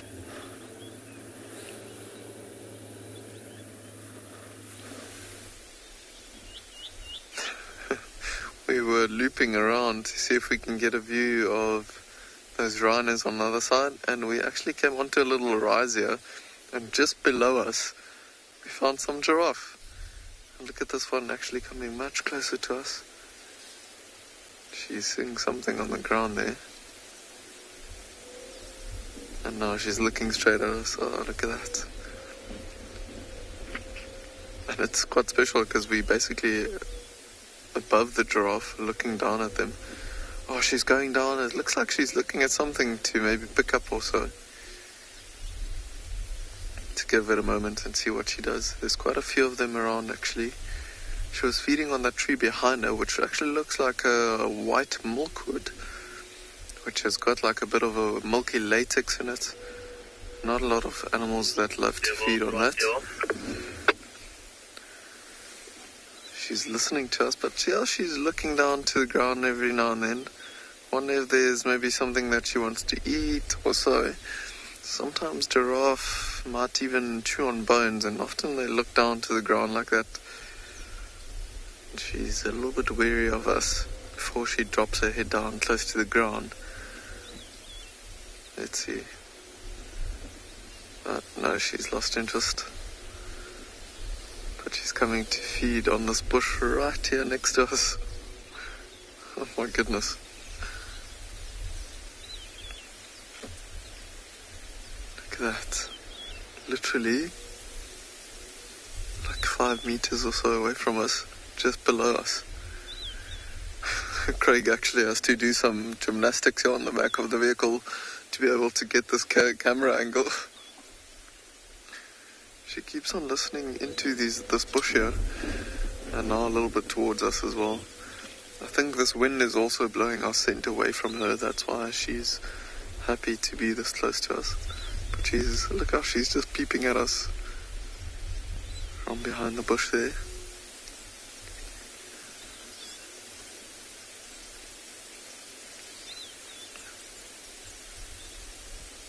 TR, you're asking if giraffe lie down when they rest and how they rest.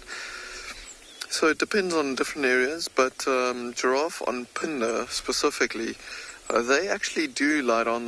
They tend to find spots where it's a little bit of a clearing or a little bit open, and they'll lie down on their haunches, and what they'll do is they'll actually tuck their head in behind their shoulders, almost like a bird does behind its wing. Quite interesting how they do that. But obviously they are very vulnerable when they lie down like that, because they have to be able to get up very quickly when there's predators around. So they don't often do it, but they do it from time to time. Look at that one feeding there on that white milkwood now, just like the others did. Tree with no thorns on it, but has the milky latex, which is a little bit poisonous, to help it protect itself against some of the animals that might need to browse on it. But obviously these giraffes are not affected by it, seems at all. But yeah, these giraffes, they'll even feed on tamboti in this area, which is a tree that's also got a poisonous latex in it. Look at that, licking her lips and into her nostrils there as well. Haven't seen a male yet, so it seems like these are all a couple of females that's around here. But for now, I think Craig and I are going to leave these giraffes. They'll probably stick around this area, nice big trees for them to feed on. And then maybe find a spot to lie down, like we said, a little bit later on. We're going to see if we can get a view of those rhinos again.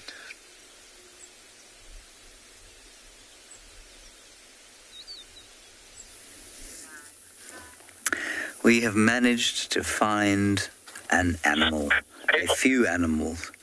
And, well, it is something of a relief to BK and I, because it has been a very dry day of it so far. Anyway, there is a small herd of wildebeest grazing their way gently to the east on the plains of Simbambili.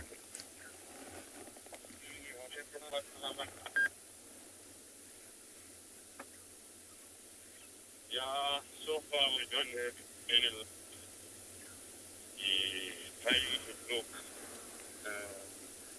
Very pleasant afternoon, as I said. No wind to speak of. These chaps totally unharassed because our lions have gone completely in the opposite direction from where we expected them to. PK, would you like me to go back a bit, or are you happy where we are? We can go back a bit. Fantastic. I must just tell you, as we reverse slightly, that Bokomoso BK, the biceps, was born with enormous biceps, but eyes that weren't quite as effective as his big biceps. And so, as of today, he is wearing a pair of dashing spectacles. And for the first time in his life, he has seen what a wildebeest looks like. He was under the impression that they were a lot smaller than that and red. And now he's quite pleased to note that they are dark and relatively large. Are you impressed, BK? Yeah. Must be like a whole new world for you, hey?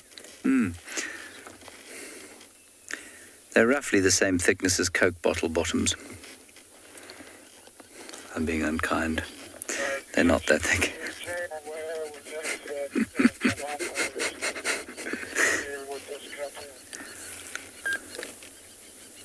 And in the background, the crowned lapwings, yelling their heads off.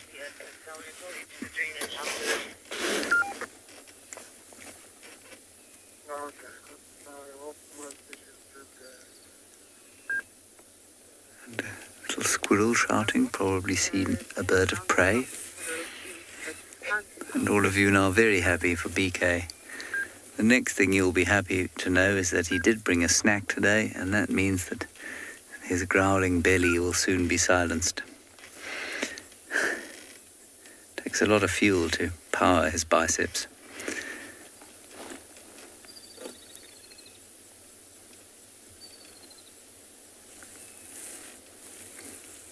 On an afternoon like this, I could happily sit and observe these things for an hour, because it's very therapeutic, almost meditative, to watch them grazing slowly across the plains. And if you start to really connect, you can actually hear the individual bites as they tear little bits of grass and then chew and then take a few steps, and tear a little bit of grass and then chew and then take a few steps.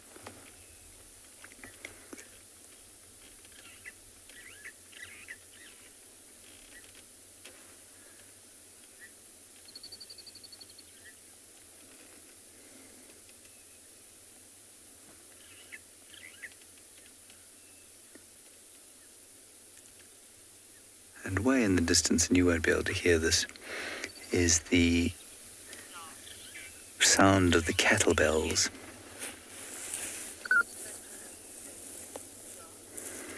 I'm assuming that Mrs. Bates' class is not your name, but in fact a classroom full of people taught by Mrs. Bates. Well, Mrs. Bates' class, it depends on the animal as to how close you can get to it. A tortoise, for example, you can basically sit on. You can get that close to them because they can't really get away from you, and they don't try. They just fold up and into their shells and they don't move. Same thing with a chameleon or a snail. But something like a bird, you won't get close to at all before it flies away. Probably, no, depending on the bird, but you'd probably not get closer than 20 meters from the bird. These wildebeest, you could probably get to within about 30 meters before they'll just move away slowly and just increase the distance. So it does depend on the animal. Lions, if they're relaxed and sleeping, you can almost drive over them and they'll hardly move. Also depends whether you're in a vehicle or on foot. If you're on foot, the animals really don't like it and they'll move away quite quickly, even things like lions and elephants. But if you're in a vehicle, they don't see us the same way, and you can get very close to some of them.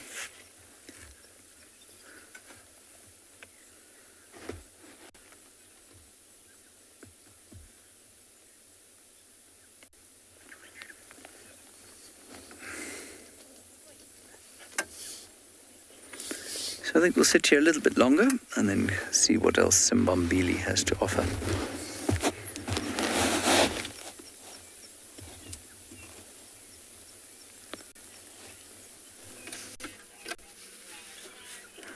It did have the elephants. In fact, one just went out of view, and then the hippos all went down as well. But this morning we had Tlalamba in this drainage, and she was actually, let me tell you about it. We couldn't get too good signal because it's down in the dip, but we're going to try again because she doesn't seem to have moved from there. We're not seeing tracks anywhere else, so I'm going to try again and see if we can relocate her. She was hunting a scrub hare.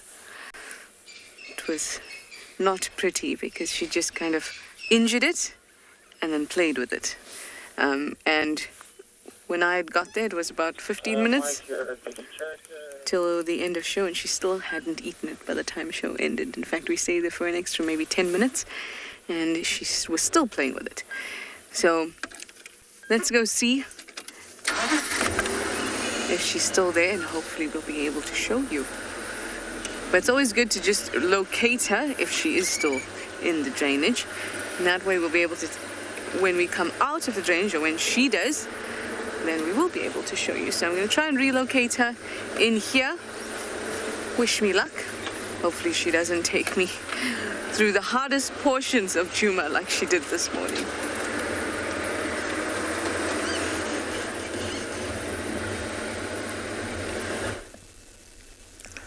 I'm wishing her success in her find. Now back to our lions. They're still here, not gone anywhere. The other lion that was sleeping by the bank has really laid down, watching the hippos. They are fighting and chasing one another. So they're waiting, I think, to cool down, and then they start moving off towards the plains, where I can see in the background lots of wildebeest there. These lionesses, I had seen them about 2 days ago. They were trying to hunt. They failed while stalking some zebras. Look at how she's sleeping there. It's warm, a little bit of some breeze there. She's enjoying that weather. From a distance, you can't tell if it's a lion. I like the way she keeps on looking at the water there as the hippos try to threaten her by puffing water, but she's not going to move. What scooped you? He's checking if the sister's around. So because it's cooled down, they can be active anytime from now. So we're hoping this evening they might be successful, because they failed and they look like since that day they've not gotten something to eat.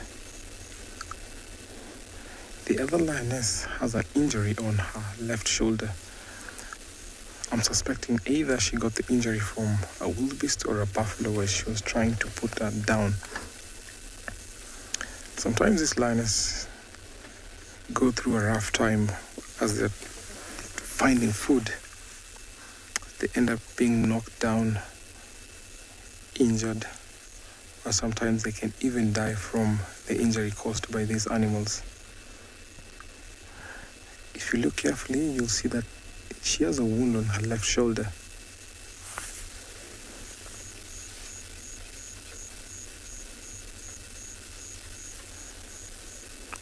Squares, thank you for your question.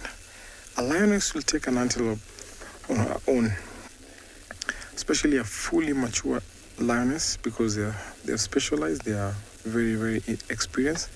So an antelope will be easy catch if it's close to where they are. So it's easy for them just to go for an antelope other than the big game. But being in a pair like this, they'll prefer going for a bigger or larger prey like wildebeest, zebra.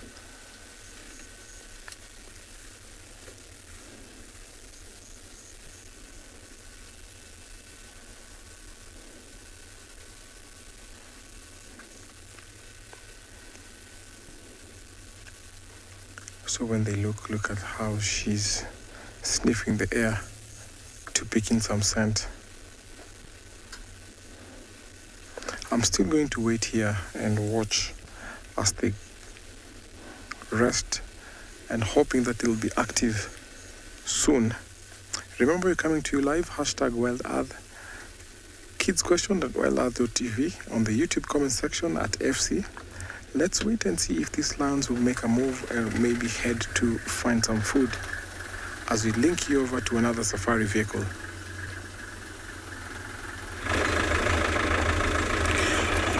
Well, things have gotten very, very tense here. The lioness tried, but she didn't get it. She didn't get anything. Nobody saw her. She's in front of me, and I have a little bit of company now. They usually, when they spot this vehicle, they know there is something. So we are following her now, and hopefully we'll be able to give her a space so that she can do what she's gonna do. She's somewhere ahead, so I'm gonna try and find a position where I can have a good view. Sorry about this. Usually I try to be as much alone as possible, but there's nothing else I can do. This park belongs to everybody, and we all have the right to be here. There she is. I see her now. She's come into view. Bungay, you see her? Where she is. She's following the meter drain. You can see her over there. And she's stalking again.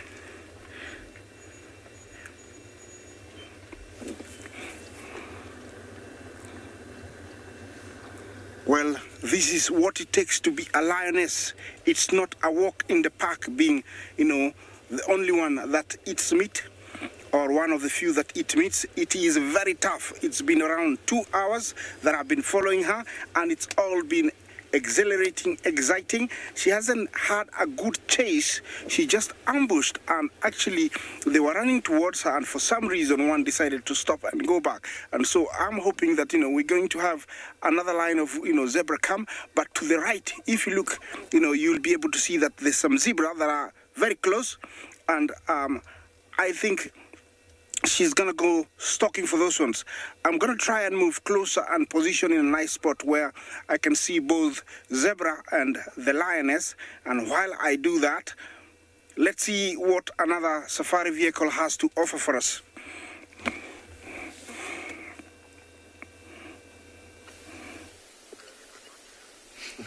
We've refound those white rhinos. They're actually coming much closer to us. We've been sitting patiently waiting for them, and this actually looks like the big female that's coming towards us here. I can't see the youngster. I think the youngster is lying down in the grass close by, so she might not move too far away from where he is. See, he might actually be behind his mom there. I haven't seen him for quite a bit now.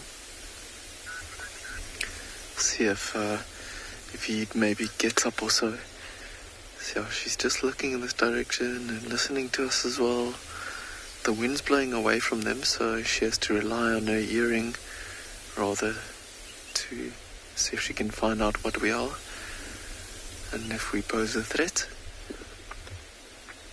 You can see how big those ears and how big those nostrils are, and compared to the eyes, these two are what she's relying on the most.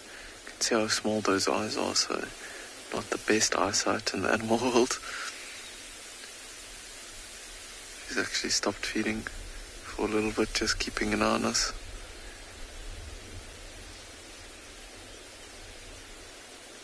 Oh, there, she just picked up her head, and I think the wind just twirled a little bit and maybe gave her a bit of a scent of us. Reacting a little bit. Look at that. See how she's chewing there. Those nice flat lips, perfect for eating grass.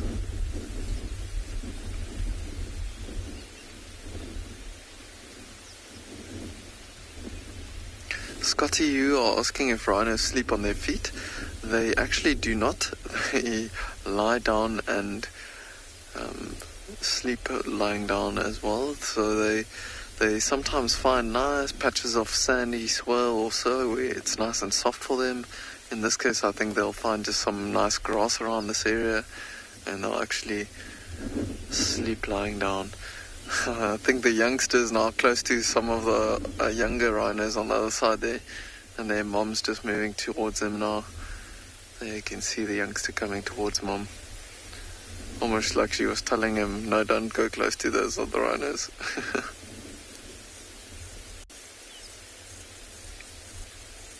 He's just coming around mom now. You can see him just coming through the long grass.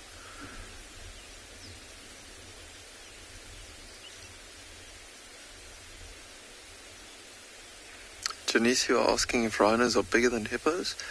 They're definitely higher than hippos when they're standing, and I'm not sure in length if they're longer. I think they might be similar, but rhinos are a little bit heavier than hippos, especially white rhinos, a bit bigger than what a hippo is.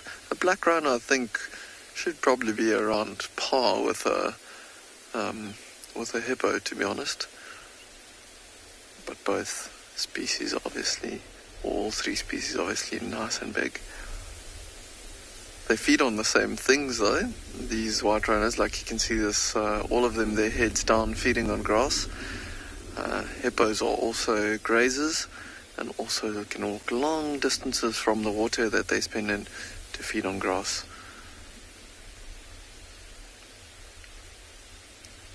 See, if she keeps on feeding in this direction, we might see her maybe come into a little bit of a clearing in front of us or onto the road.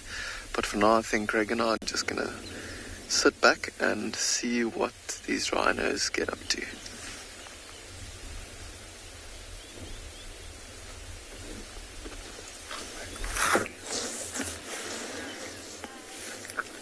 We are watching this very well-lit female giraffe as she feeds on a knobthorn that's beginning to flourish at this early part of summer after our gorgeous rains that we've just had.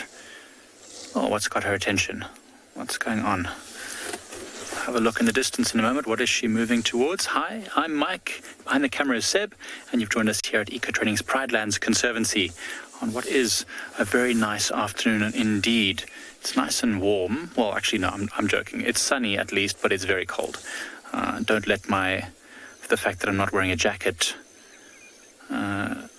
fool you. It is actually quite chilly.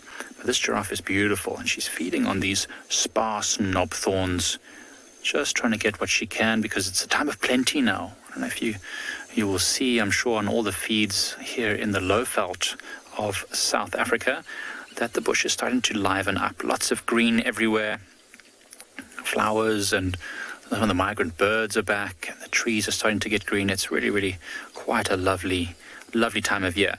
Oh, this is a beautiful giraffe. She's got such lovely eyebrows, and eyelashes rather, I should say. Well, eyebrows are also quite nice on her. If a giraffe ever had nice eyebrows, it would be this one.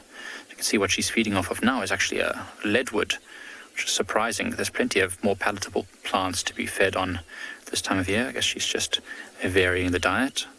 I guess not all vegetables taste great, but we eat them anyway because we know they're good for us.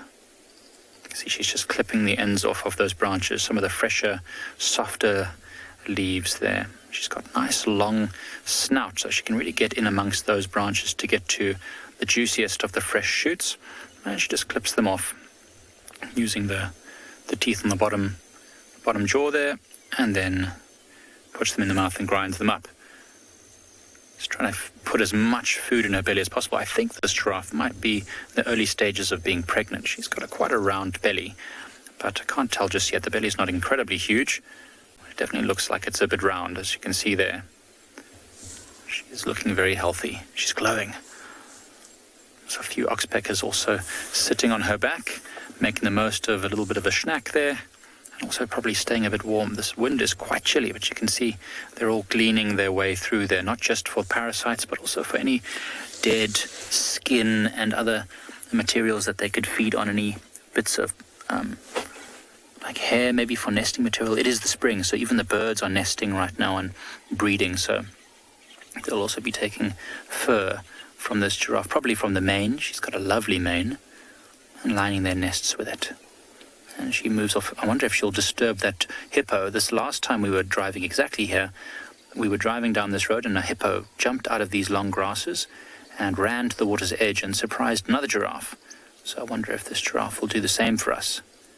That could be quite interesting. See how she's looking around, really staring, and every now and again she moves her ears back and forth just to listen to what might be around. Oh, that's an interesting plant to feed on. That looks like a common spike thorn of some sort. It's not very palatable, to be honest. But I guess, as I said before, just trying a whole bunch of different things, just getting nutrients and minerals wherever she can. Oh, there's a lovely view. So you can see the really stark contrast in the colours of this giraffe, from the white on the face and behind the ears to the black around the eyes, and then the beautiful disruptive pattern along the sides of her neck. So all of these help to not only communicate visually at a distance, but also camouflage her and break up her outline.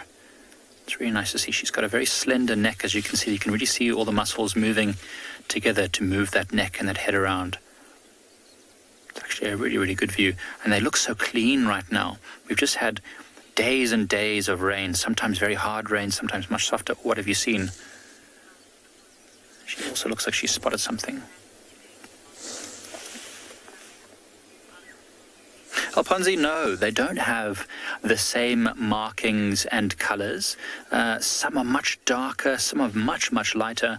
Some have very, very few light patches, and some have very, very few darker patches, you know, bigger blotches on their body. So they're hugely variable. Just like our fingerprints are incredibly unique to each and every one of us, and just like a leopard spots, or rosettes rather, are all unique, just the same for giraffes. So they're very, very different, each of them. As some of you will remember, there was a very dark giraffe called TDH. He was a male, much larger than this female, and very, very dark, almost as dark as the tail on this giraffe here. And the whole body, just except for those lighter patches between those dark blotches. So he was a very interesting male. I haven't seen him for a while. I thought I might have glimpsed him the other day, but he was quite far, so I wasn't 100% sure. But certainly no two giraffes are the same. You could easily build up an identifying kit for giraffes if you wanted. I'm sure some people have done it in the past, but I'm not sure if I could identify the giraffes here very easily yet. Certainly the male, the dark male, I could, and then some other males also with specific damages to their horns and such things can be identified. But I was mentioning that they just all look so fresh and clean at the moment, all the animals and the trees and everything, because of this rain that we've been having. It's really cleaned so much dust was on these animals before, now it's all nice and clean and beautiful looking. I wonder if there's other animals around here, maybe more giraffes somewhere in the distance. She's looked up a couple of times towards our left, or towards her left, well, sort of behind her now, towards things that are walking maybe on the horizon. And I wonder if there's more giraffes. She doesn't look particularly concerned, so I don't think it would be a predator of some sort. She probably would have stared a lot more intently. But it's probably just another animal, like an impala or a giraffe or a wildebeest, walking somewhere on these ridges. Renee, if I understood the question correctly, you're asking how do they know what's palatable to them? Or are you asking how do I know what's palatable? Well, I mean, if you're asking how they know, they can smell the grass, well, not the grasses, but the leaves, and they can... Ooh, how do I know? That is a good question, and I don't know what's palatable to them. To be honest, I just assume things are less palatable when I see less animals eating them. So, for example, the spike thorns are very bitter, full of tannins, and not particularly well browsed by other animals. So I don't see why she would eat that right now, but maybe there's some minerals or nutrients in them that she does want. And things like, Oxpecker gave her a bit of a fright there. Things like the magic guarri is also not very palatable. It's evergreen, it's very waxy and dry, not great. And then what we saw her eating first was a knobthorn, and that's a very soft-leaved tree full of nutrients. And we know that because we see almost every animal will often feed on knobthorns before they feed on anything else. Does she have something on her eyebrows there? No, it's just very long fur. Oh, I thought there was a lump on her eyebrow. A lot of giraffes do suffer from something called giraffe papillovirus or papilloma. So there's some giraffes in this area which might have that. I thought she might have had some on her eyebrow there. It's this kind of scab-looking virus, or the virus creates these scabs on their skin, but This one seems pretty healthy, so I don't think she does have it. But yes, let's see what the little giraffes start feeding on over the next few days. Maybe less of the spike thorns.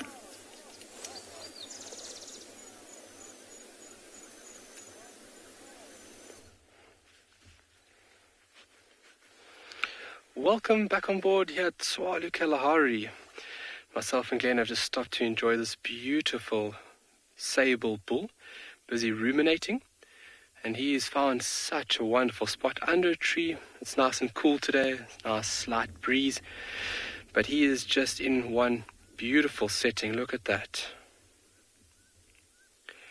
We have some good news and we have some not so good news. We have managed to find a mother and three, and the good news is they have had a meal. They've killed a young kudu, but in the mix of things there was a troop of baboons, chakma baboons, that came through and actually chased them off the kill.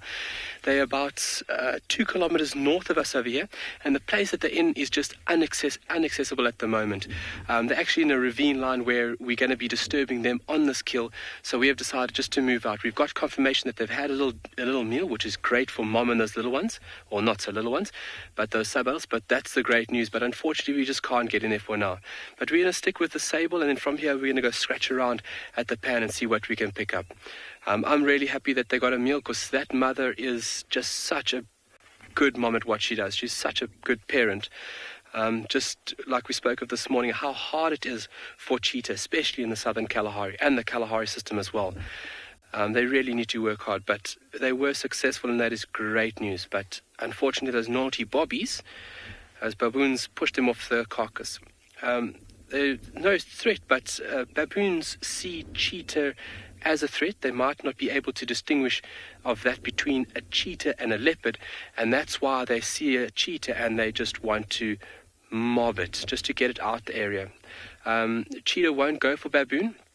Obviously, living in a big troop like that, safety in numbers, and baboon are very dangerous. They've got canines longer than that of lions and leopards, and they are not shy to use it. They've got opposable thumbs, which gives them a brilliant ability to hold onto an item, and then there's multiple individuals that can obviously enter and get in with this attack. So we've just left them be, because they've had a bit of a disturbance today, and we don't want to push them any further. We want them just to have their meal in peace, and then we'll follow up on the carcass. If we see it's an area that we can get into a bit later, we're definitely going to join the carcass and hopefully get jackal or hopefully a brown hyena coming in. But this chap just busy ruminating, obviously had his days full, and now in this later afternoon period he will start digesting that material properly. But the motion, look at the motion which his mouth is moving, and that's how the teeth are designed. So they're designed in a manner that where he's basically rotating from right to left, and those teeth are working in between each other, basically like cogs to grind down the food.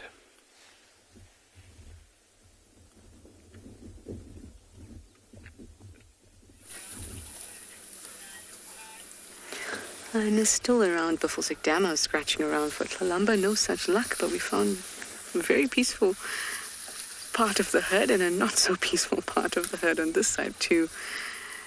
Young males having a box, as you do.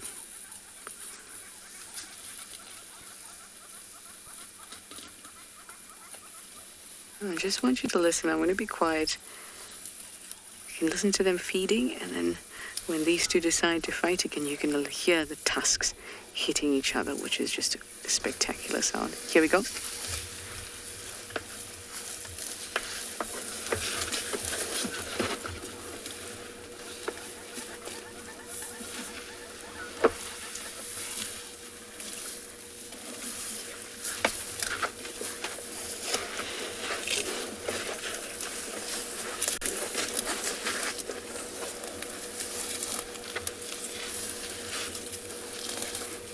Okay, I'm boxed in now, so this is going to be a little bit problematic for me. So I'm just going to be quiet. Hello, boy. Yes, I know you're there, but I'd love if you went around me. There you go. There you go. Around you go. Around you go. Hello. Hey. Hey. Go around. Go around. Come on, I don't want to shout at you. You're just a young boy. Okay, there you've decided to feed.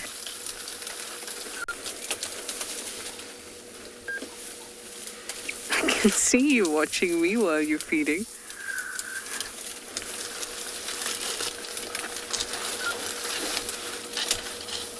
Oh, I know this herd. This is the herd with the female that has half a ear. And generally they're very relaxed, so that makes me comfortable. Boy, you are not going to fit through that. You can give it a go. You're okay. When you think you can fit in those pants and you really can't. That's what that squeeze right there was.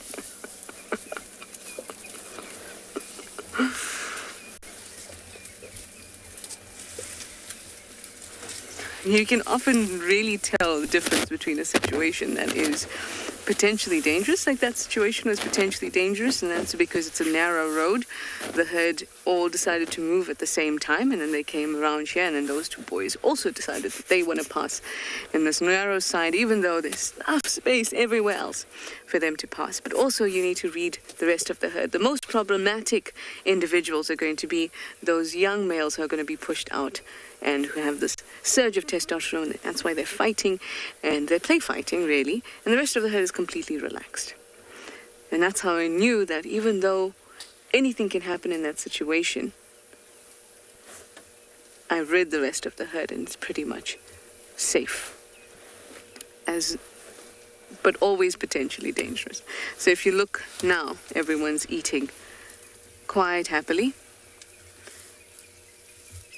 Nobody made any sort of noise towards me. They're just curious. And that young male that came squeezed itself on the side.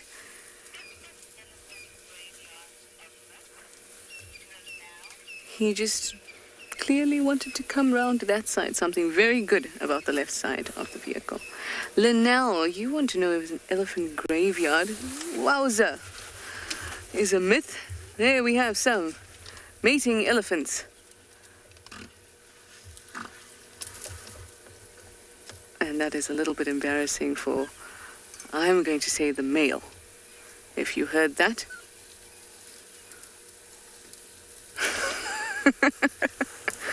If you didn't, that was a bit of flatulence because of the awkward position of the mating that was going on. Sorry, Linnell, you had a serious question, which was whether elephant graveyards are a myth. It is not a myth that there are places where bones of elephants are more likely to be found, and those may be termed elephant graveyards. However, those places are places, let me just see where they are so if I can turn around. Those places are places that old elephants go to because they've got worn down teeth and they need to eat vegetation that's soft and decomposing, like at the edges of a dam or a waterhole. So if lots of old elephants are going to the same place, they're likely to die in the same place. And then that can create an area where you'll find lots of bones of elephants. And one may think that this is an elephant graveyard. Elephants are going there to die. But in fact, they're going there to survive. But unfortunately, they die. All right, let's turn around.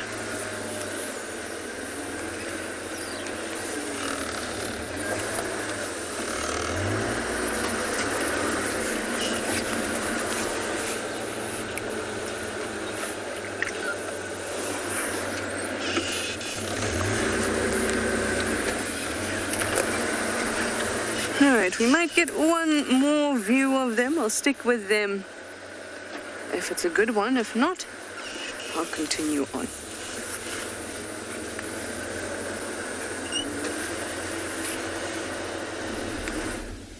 We've been sitting here with these rhinos, and all of a sudden, out of nowhere, there was just a big bull that came trotting in and making noises, obviously smelling these females. And he's off to the left-hand side. Look at this youngster. It's so cute. And here's the big bull right next to us. But they've all started feeding again. So I think he's kind of lost interest in the and the rest. I'm going to talk a little bit softer. The wind's blowing the sound and the scent away from these rhinos. The female with the youngster is actually feeding closer and closer to us. Let's see, we might have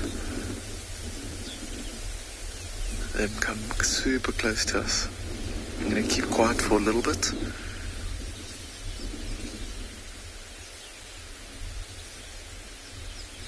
Look at that. They're coming to investigate us. Yeah, especially the youngster. The rest are just feeding. But you can see his ears are just pointing towards us the whole time. A lot more nervous than his mom.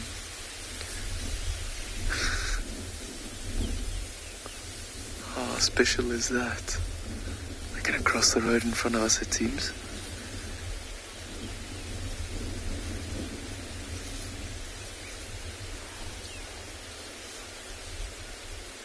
I don't know if you could hear that, but there was just a sound from the mom chasing the other one away.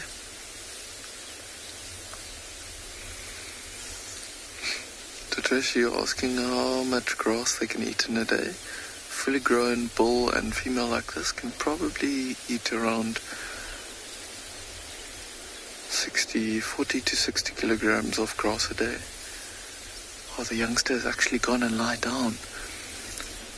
They are so happy and relaxed with us being around here, with our scent blowing away from them, that the youngsters actually lie down completely, trying to rest a bit.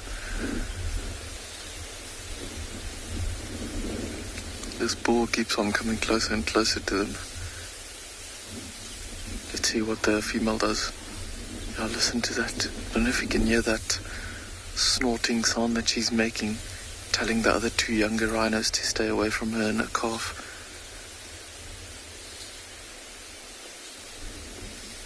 How incredible is that? We are literally 5-10 meters away from 5 rhinos. So incredible.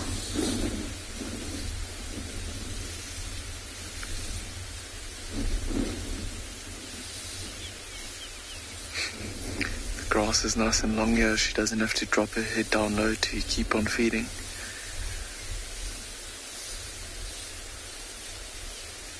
Oh my goodness. You can just see the youngster lying down in the grass there. The bull's coming closer and closer, and the youngster's still lying down. I wonder if this female will turn around quickly and come and chase him away if he gets too close to her calf. Oh, the youngster got up. The bull's getting too close for comfort for him.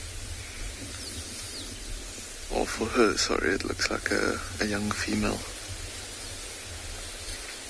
Might come onto the road now.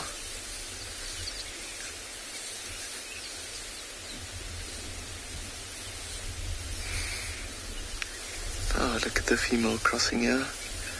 Nancy, you're asking what's a rhino's enemy? Rhinos don't have natural predators per se, but it happens that lions and hyena and so sometimes hunt them. So I would say all predators are probably the enemies. But rhinos sometimes can fight with or stand their ground against elephants or so. But other than that, I don't think they really have any enemies. But they are wary of predators. See, the bull's now getting very close to the youngster again. Mom's crossed the road completely. She's turning around now. She's keeping an eye on this bull. He's very careful coming too close to these other rhinos. Oh, yeah, something's happening.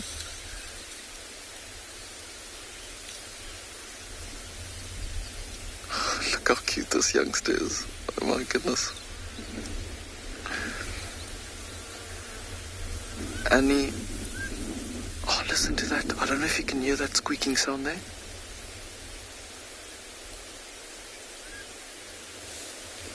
Oh my goodness.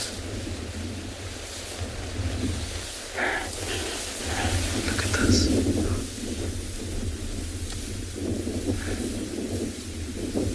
That squeaking sound was the youngster calling to its mother.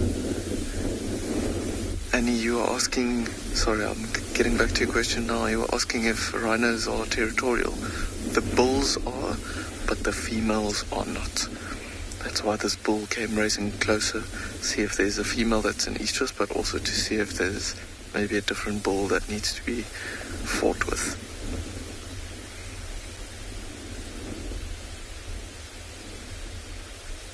Look at the youngster just standing next to Mom there. How incredible that we are so close to these rhinos with this little calf. And she's so happy with us being so close to her. See, the one that just crossed the road now with the little horn, with the horn is actually a young bull, and actually both these two younger ones that are following the female and the calf are bulls, but I think they are still very young and not posing a threat to this dominant bull that came into this area later on.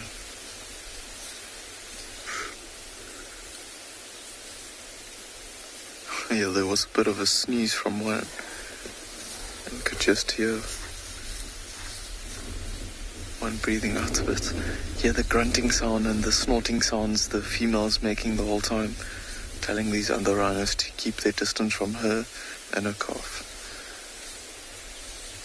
Very interesting behavior.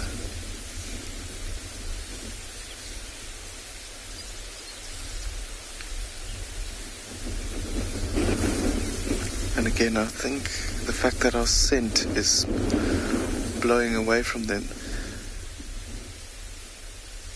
just shows how much they rely on that sense of smell. But for now, I think we're going to stick around and keep looking at what happens here. Very interesting behavior.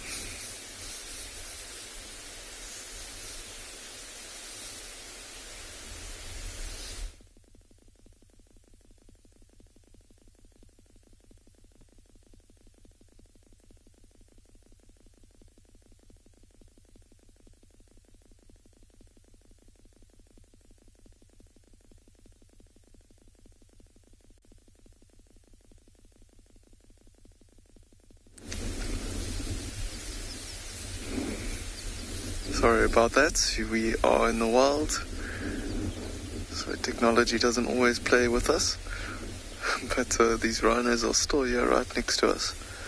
The bulls just crossed the road in front of us, but now the female and the calf is a nice distance away. Interesting how the bull keeps on creeping closer to them. Maybe he's still not sure exactly of the female and if she will go into, if she's an estrus or not, but with a small calf like that, she won't be going into estrus anytime soon. See how she's turning towards the bull now. He's getting closer and closer to the calf that's actually lying in the grass. You can just see its ear. Here we go.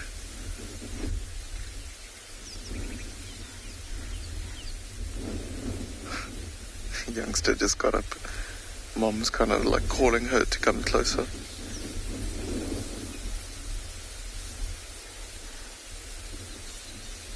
Interesting how the bull is quite wary to go too close to that youngster. He probably knows this female will put him on his place if he gets too close.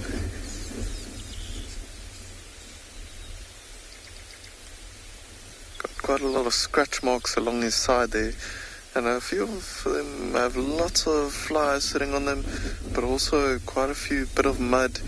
And so, especially on the female on this bull, I can just see some dried mud on his back there, on his bum.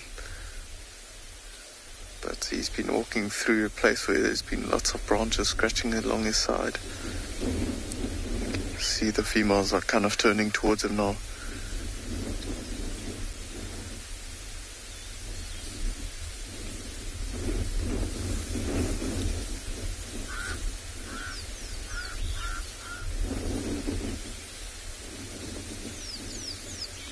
They're all very happy with this long grass here and lush green grass starting to come out now everywhere. Very happy to just keep feeding. Look at those lips of that bull. So interesting. You don't often get to see them feeding like this, and don't often get to see their lips move as they're always with their heads down. But with the grass being a little bit longer, you can get a view of it. He's coming to block our view of the youngster and the mom. But I think we might move our vehicle a little bit, see if we can get a bit of a different angle of them. But for now, I think we will stick around.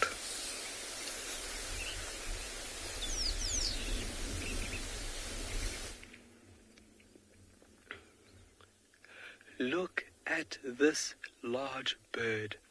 Ladies and gentlemen, this is such a treat.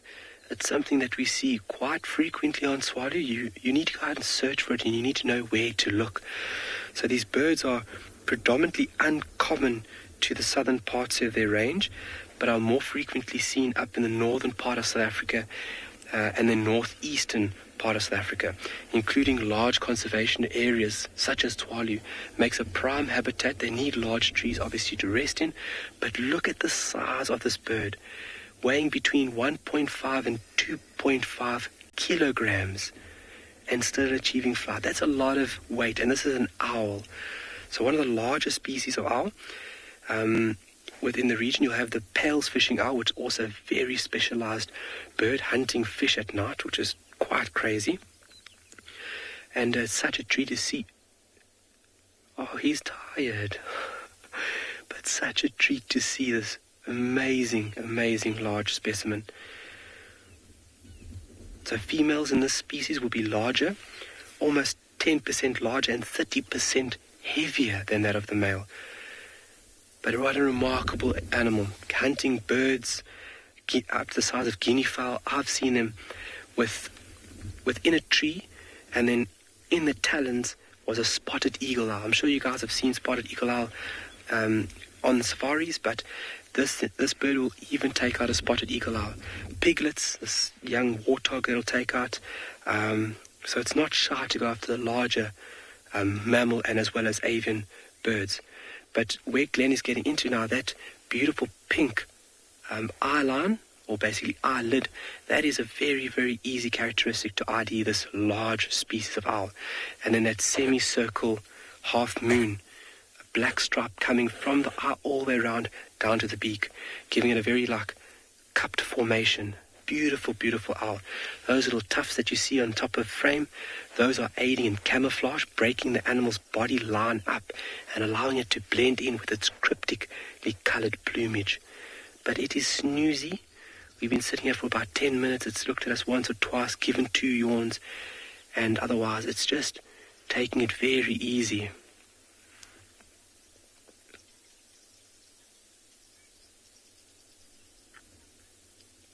Cameron, why does this Verreaux's eagle owl have pink eyelids? I don't think it actually has any significant use. I think it's just a characteristic which has been passed down. I don't know why it would actually have. That's a very intriguing question. Maybe it has the pink eyelids, so when it closes its eyes, it's visually appealing, so that if a predator or something else sees it, it kind of resembles an eye looking at it, or an eye open. So it might resemble or give it a false impression that it's being watched or watching something. But having the pink lining and why, I'm really not sure. That's a very intriguing question, and I'm going to have to look up a little bit more to clarify the answer. But if I had to think along the lines of just thinking practically, those eyelids would definitely give animals a false impression that it's watching them. You'll find other smaller owlets actually have what they refer to as false eyes. So 2 dark patches at the back of the head, which gives the impression that something they're watching all the time. So especially from an attack point of view or a prey point of view, if you've got eyes on something, it's not going to attack you. But a remarkable bird. But that bird's eyes are just slightly open. You can see the little slits. That bird's eyes are still open and is still obviously vigilant of its surroundings. It's got really great hearing, massive hook-like beak, also then designed to rip flesh. But what an incredible bird. My first time seeing one was on Tswalu. But seeing one of these is just such a treat.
about that, guys. Sure, Tswalu will be back. We are making our way back down to the central part of Djuma, and we're going to go have a look at the hyena den, see how everyone's doing after this morning's encounter. In fact, the person who was, or the people who were most traumatized by the encounter were probably us. Hyenas and lions have been living for thousands of years together and with confrontations.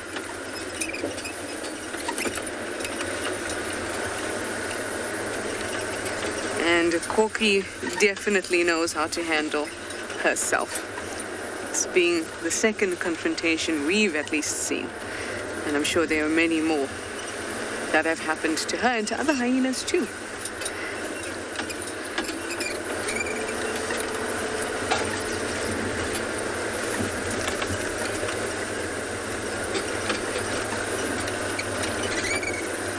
Karen, you'd like to know how we decide where to go each day. Sometimes it's just random. I'll just say, I feel like going to the south. James will say, okay, well, I'll go to the north, or the east or the west, or I want to focus on something today. I want to focus on trees today. So then a plan doesn't really matter because you're looking at trees. Sometimes it's like that. But most of the time we have some clues from either last night or the day before or some report, like the dam cam report, for example. And that's what we'll follow up on. So the next morning we'll say, just want to show you this drongo. If I can get it into reverse, there we go. And now you're all hidden by the sticks.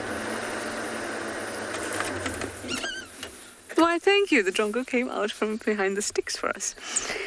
So, Karen, we'll use that information to help us. And then we'll decide from there where we'd like to go. Like today. Aww. And off it goes. Like today, this afternoon, I decided I want to try and follow up on Tlalambas, which means I'd be in the north. And then James wanted to go and see the lions, or follow up on the lions. So that's basically what we do. We find a starting point.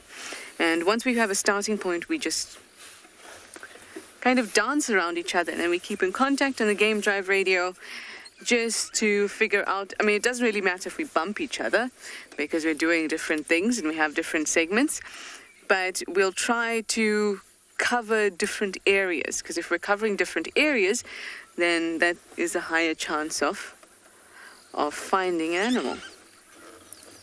I see a bird that I'm trying to very slowly sneak up on. And paw is just there.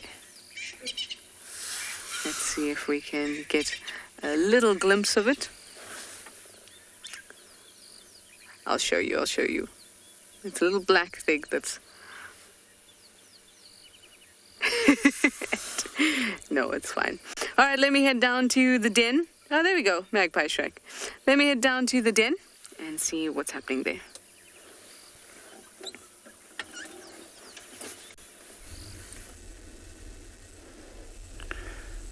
Back here in the Masai Mara, we've come to that time of the day when we watch the sun sinking over the horizon. Look at how that beautiful sky is overlooking the Ololo escarpment.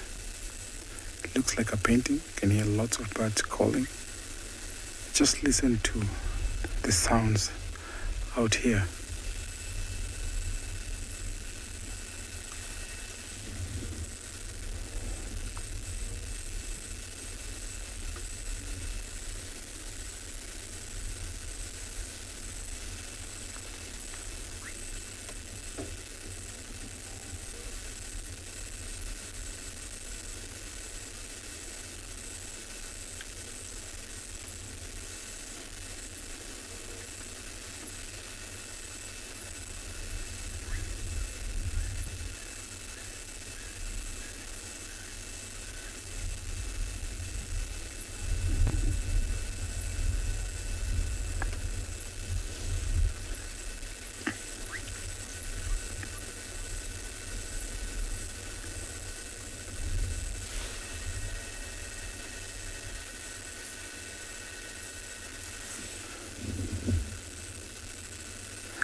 Some of the animals will retire or maybe take a rest. We have birds that will have gone back to their nests. We have frogs croaking. We have the hippos. We have zebras calling from a distance. We have other animals that will be active. We have hyenas that are almost walking up and about. Some lions that we just saw earlier, they'll be out trying to hunt. So we'll just carry on slowly, trying to find or locate those animals that will be, we call them nocturnals. As soon as the dark comes in, we'll be able to see some of them. Looking forward to see maybe the nocturnal mongoose, the white-tailed mongoose, hyenas, lions, and sometimes even the aardvark, who we rarely see here in the Masai Mara. So as you enjoy that beautiful view, I'm going to send you over to another safari vehicle.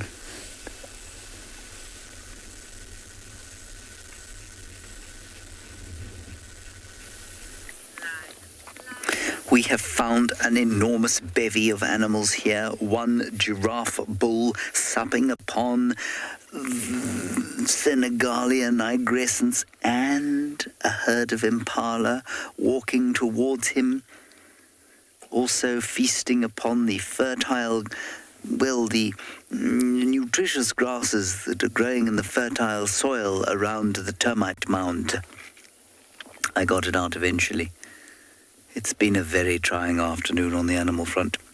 Now, an update on the hyena story. We visited the den where Ribbon and her bebes were yesterday, and there was no sign of them, and there was no sign of fresh digging. What is interesting, however, is that the little den on the power lines outside our camp, where they first settled yesterday morning, did show signs of digging. We went back there in the vehicle now, and there was no hyena, but some dry sand and looked like fresh tracks outside that den. So don't know what's going on there. We checked the Aubrey's Road den as well, and we're now on our way to the Philemon's Cutline den to see if they've returned or what's happening over there. The Philemon's Cutline den, in case you were wondering, is where TRISHALA had that very tricky sighting of the lioness and Corky's cub and Corky this morning.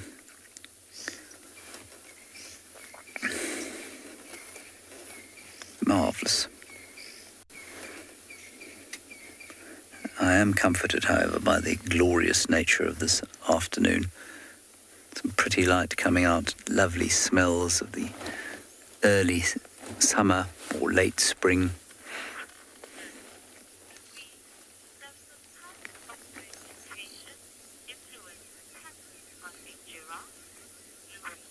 No, Louise, I don't think the type of vegetation affects the pattern on the giraffe at all. The giraffe is born with its pattern, much like a leopard is born with its spots, and those patterns just expand as the animal gets bigger. They don't get new shapes or new patterns dependent on what they eat.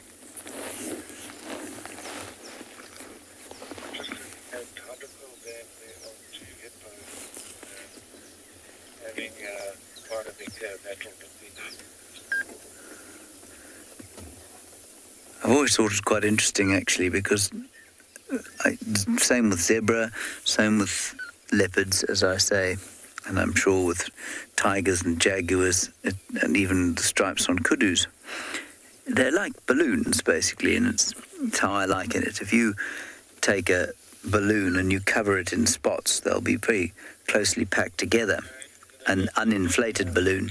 And then if you blow that balloon up, you'll still have the same spots.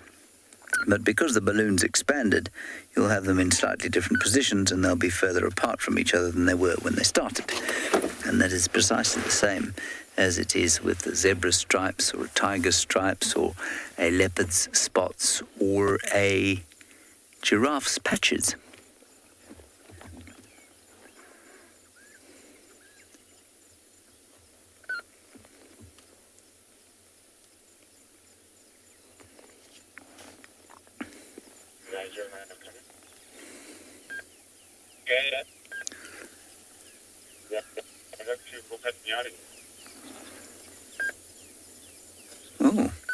I've just got the following communication from the final control. I don't know what happened there. I'm not sure if a snake has perhaps got into the final control room and taken over. Anyway, I'm sure that mystery will be solved shortly.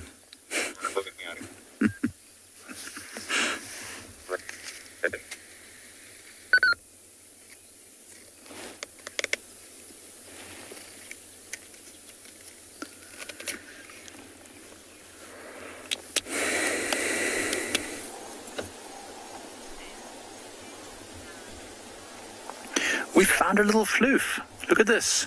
There's a very young spotted hyena, just probably somewhere between 3 and 6 months old, I'd say, which is slowly making its way back to the den site that we've been viewing the last few days. It's actually on the move quite quickly. It's all the way moving basically from near the eco-training camp towards the den itself. I'm going to have to move us just a little bit. I'm going to just drive us forward just so we get a slightly better view of this youngster. It's busy looking at some impala. There's some impala in the clearing just to the right, so it's just watching the impala. It's curious. It's far too young to be hunting for itself. It's exploring, it's adventuring around, and of course if it finds something to chew on, which they often do, think about OD's chair that he unfortunately lost a while back to the hyenas. They often do find little things to chew on, and then that keeps them happy, but they're not really hunting at this time. And it's heading back towards the den site where we've seen at least one very big female that's either just given birth or she's pregnant right now, and then a number of other adults in the area. I think there were 4 adults spotted at that den site not long ago. I mean, it's a really gorgeous sky. I don't know if you can see it. The hyena's walking towards the sunset, and you can see that there's clouds on the horizon and a bit of an orange fiery sky. So it's really, really cool. And this hyena is out here on his own, just doing his thing. And what a spectacular way to explore this early part of the summer, with all this beautiful green grass that's just coming out. It's walking along this open area, just sniffing and heading straight. It was going in the opposite direction just before we came live here. So I wondered if maybe we'd heard hyenas early in the day, and I wondered if maybe there was maybe a carcass or something. But it's changed direction now, and it's heading straight towards the den. So whatever had caught its attention is moving off now. It's getting quite far from us. I'm going to have to try and keep up with it. It'll be cool to see if there's some interaction that happens at the den with this young hyena and any adults that might be there, especially if it's been away for a while. Actually, there's another little floof behind us. Just wait for it to come up. Oh, that's really cool. We can't film. He's in a bit of an awkward position now, but I'm just going to drive us forward slightly. There's another young hyena just walking up basically directly behind our vehicle. I'm just going to pull off this road now so that he's got a bit of space to come past us. But he's following the sibling. I assume that they might be siblings, or at least litter mates from 2 different females, most likely, unless one is a male and one is a female. So you can see the impalas just down here, which caught the attentions of this young hyena a second ago. He's going to come past our vehicle soon, and then we'll get a view of it. But you see, the one impala has seen it there. The impala on the left of the screen is definitely watching that hyena, but the hyena is not a threat in any way, and they know that. I love these little hyenas. They're so relaxed. They've become almost part of our camp now. They're almost like camp mascots. They're there almost every night. The other night there was a bit of a tug of war that happened between one of the instructors and a hyena that was trying to steal an exercise mat. That had everyone giggling. Well, the hyena eventually decided to give us back our exercise mat. So here it comes now, right next to the vehicle. I don't know if you'll be able to spot it. Spot it. Ha ha ha ha. Good one, Mike. So there goes that little spotted hyena. You're so fluffy. He's as casual as anything. What's that? What's going on? See how the little hyena heard the impalas make a bit of a noise? And it got itself a little bit interested. I think 2 hyenas not 2 hyenas, 2 of the impalas just clashed horns for a second, and that caught his attention. But look how fluffy it is. So remember, they lose this fluff as they get older.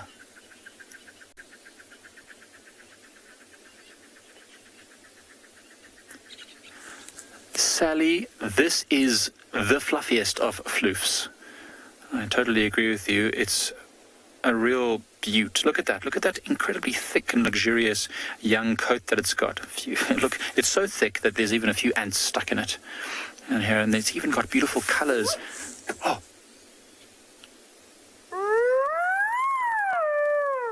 That is cool.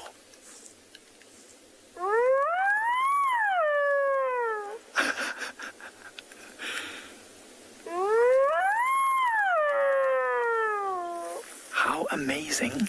I've never seen such a young hyena call like that.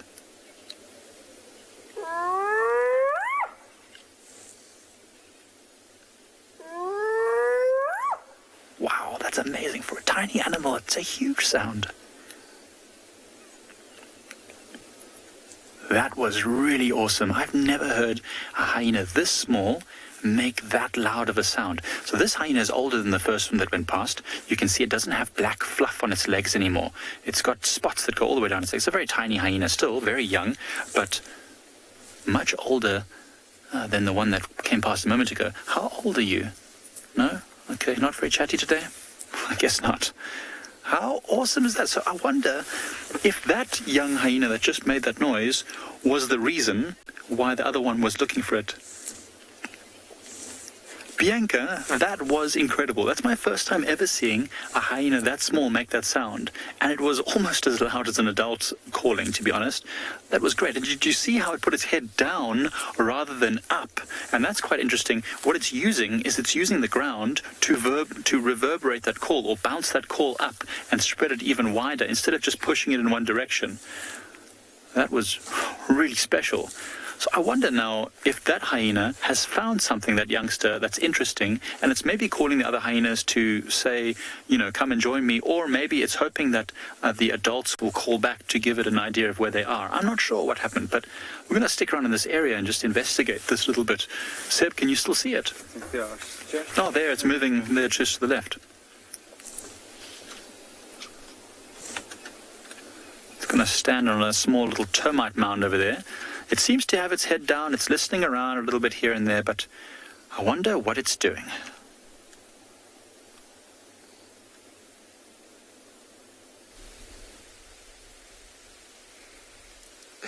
Just as you're coming to us, the sun is just about to disappear underneath the hill there.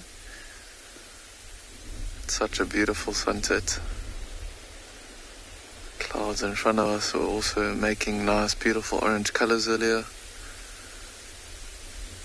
See that slither of clouds just above the sun as well. Just like that, it disappears right in front of our eyes. Incredible how quickly it moves, how quickly the earth is turning. Oh, gone completely, and all the rhinos are actually very close to us. And looking all our way, because our scent is now blowing straight onto them. So very interested in what's going on here and why we are here. See all of them coming closer to kind of inspect and see if they can get a view of what they are smelling. But it's getting dark now quickly with the sun that's gone down. See this one, very inquisitive of what's going on. Every time there's like a gust of wind, to see it like turn its body towards us.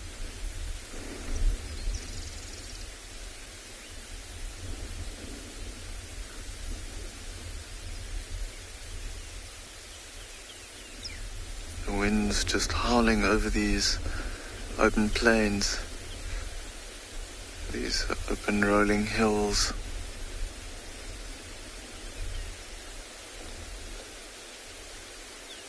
Rhinos are slowly moving into the direction of some thickets behind us. I think they're trying to see if they can slowly but surely head away from these open plains, because this wind is very chilly actually. You see the one curling up its tail there? Getting a little bit nervous with the bull that's now slowly approaching from the right hand side. He was was actually lying down earlier, but I think he's also decided that this wind is too chilly for him. Maybe we're going to see if he can join these other rhinos and head towards the thicker areas on that side. They are moving to behind us, so we might start to lose a view of them.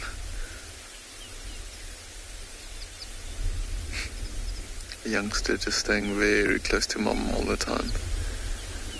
Mom's protective little circle that she has around her, making sure no other rhinos come close to them.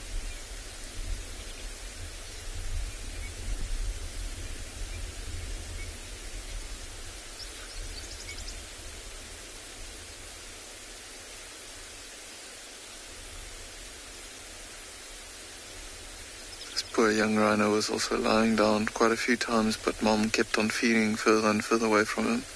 Or from her, sorry, and she had to get up and keep on following Mom. Must be tiring work following Mom all the time.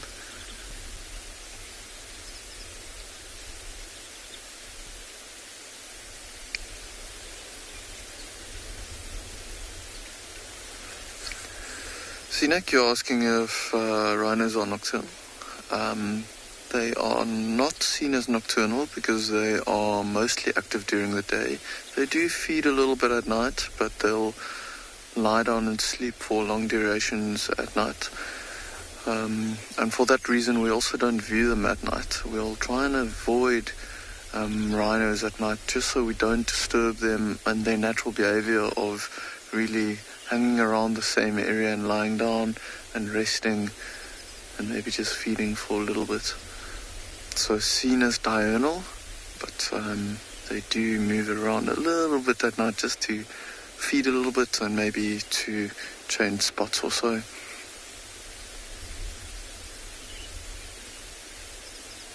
Black rhino, however, are a little bit more nocturnal compared to white rhino, as they often go and drink water at night. But even white rhinos sometimes might. But the frequency of them moving around and being active is usually during the day. But for now, as it's getting darker and the sun is set completely, we are going to leave these rhinos, like I said, and let them settle down for the evening.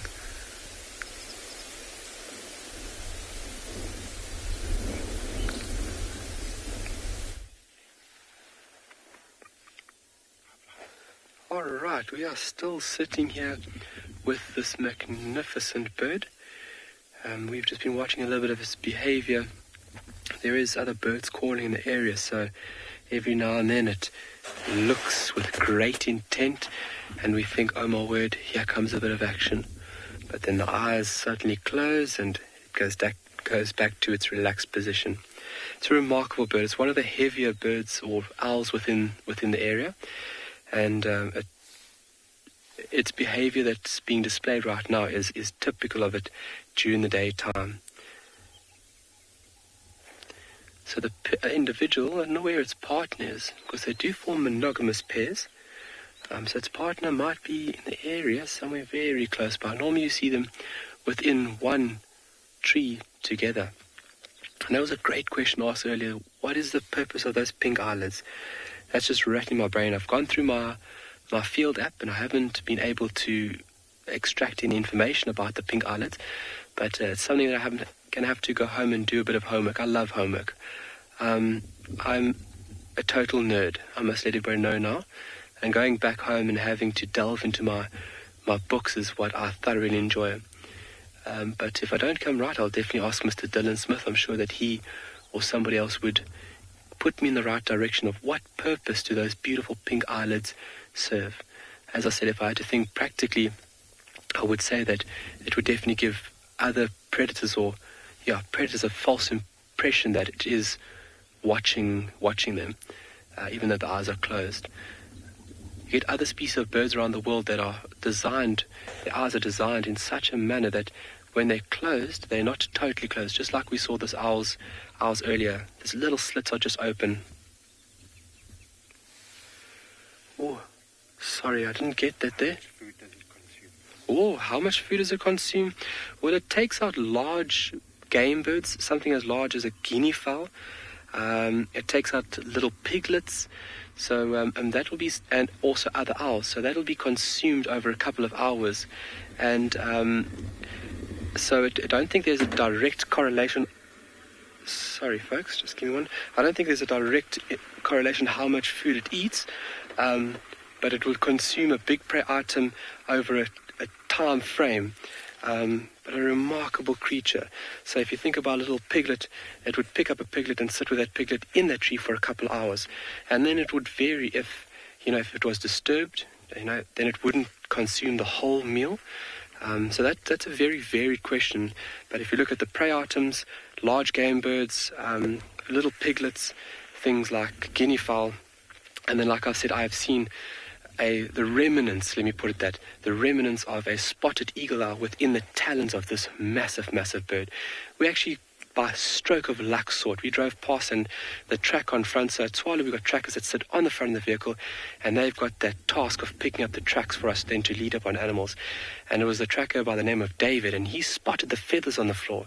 And by looking at the feathers, we looked up in the tree, and in the tree we saw this magnificent owl. In its talons, we could just see half of the body of a spotted eagle owl. So anything up to about 1 kilogram, maybe a little bit more, a little bit less, give or take what it caught. But I don't think there's a direct answer to say on how much it would consume at one go. That would be quite a varied intake, depending on what it's caught and then if it is able to consume the whole item or not. But great question, thank you. It's something like that really gets your brain ticking. How much food would this bird consume? I'll definitely go look in my reference books. Maybe I'm able to unravel something really tantalizing and delicious. I love it when we get into questions like that. But just take a look at the foot structure. So we were speaking about foot structures and birds. So within each bird, their feet are specially designed. And this is designed to grab hold and grasp. You're not going to get out of that animal's talons once it's got hold of you. Very, very beautiful bird. And when it comes to seeing rarities like this, it is incredible. This is my 6th or 7th sighting. So we do see them, occasionally, but on Tswalu this is my 6th or 7th sighting, so very special for me. We've got a lot of clouds pulling in, and it actually looks like we might get rain tonight, guys.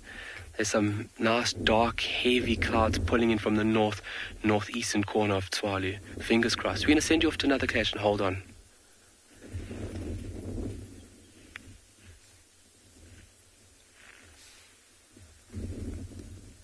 Must be one of the most exciting things you can experience, rain in the desert, especially after the dry season. Anyway, we are sitting now with 3 giraffes, and they are 3 males, and they're all light in colour, and they are having a sort of bit of a play fight. I don't know how serious this is.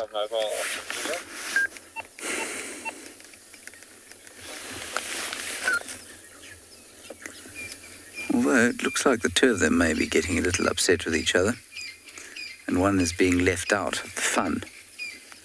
They don't want to play with him.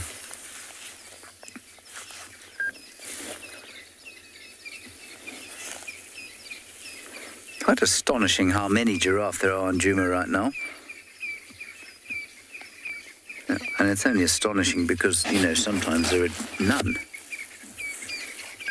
As many of you will know, much like with the elephants.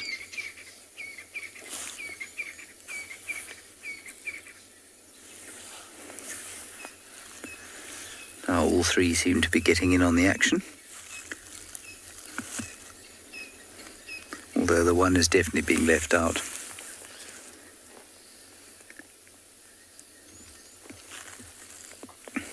Doesn't work, chaps. One will always feel left out. It's the way it is. See, look, he's trying to be included.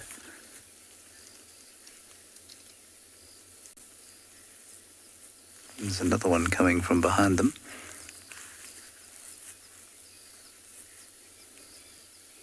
It's quite a nice picture of all 3 of them. Oh. A bit of dominance display or affection.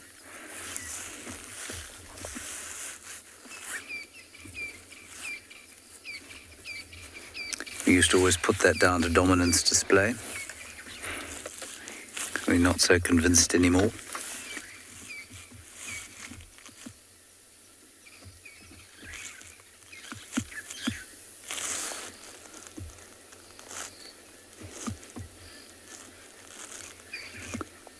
Hello. Nice to see you.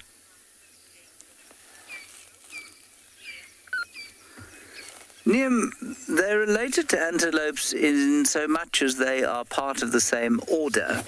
So I guess you could say that they are roughly as closely related to antelopes as we are to bush babies, other members of the order primate, but not in the same family.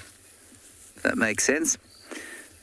So, yes, they're related, but not very closely related. In the same way that, like I say, we are part of the same order that has the lemurs and the bush babies, monkeys, baboons, that sort of thing.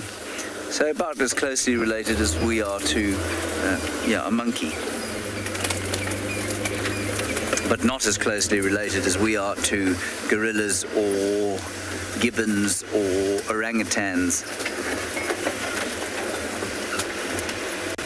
Here they are again. Disappearing into the bush. Story of my afternoon.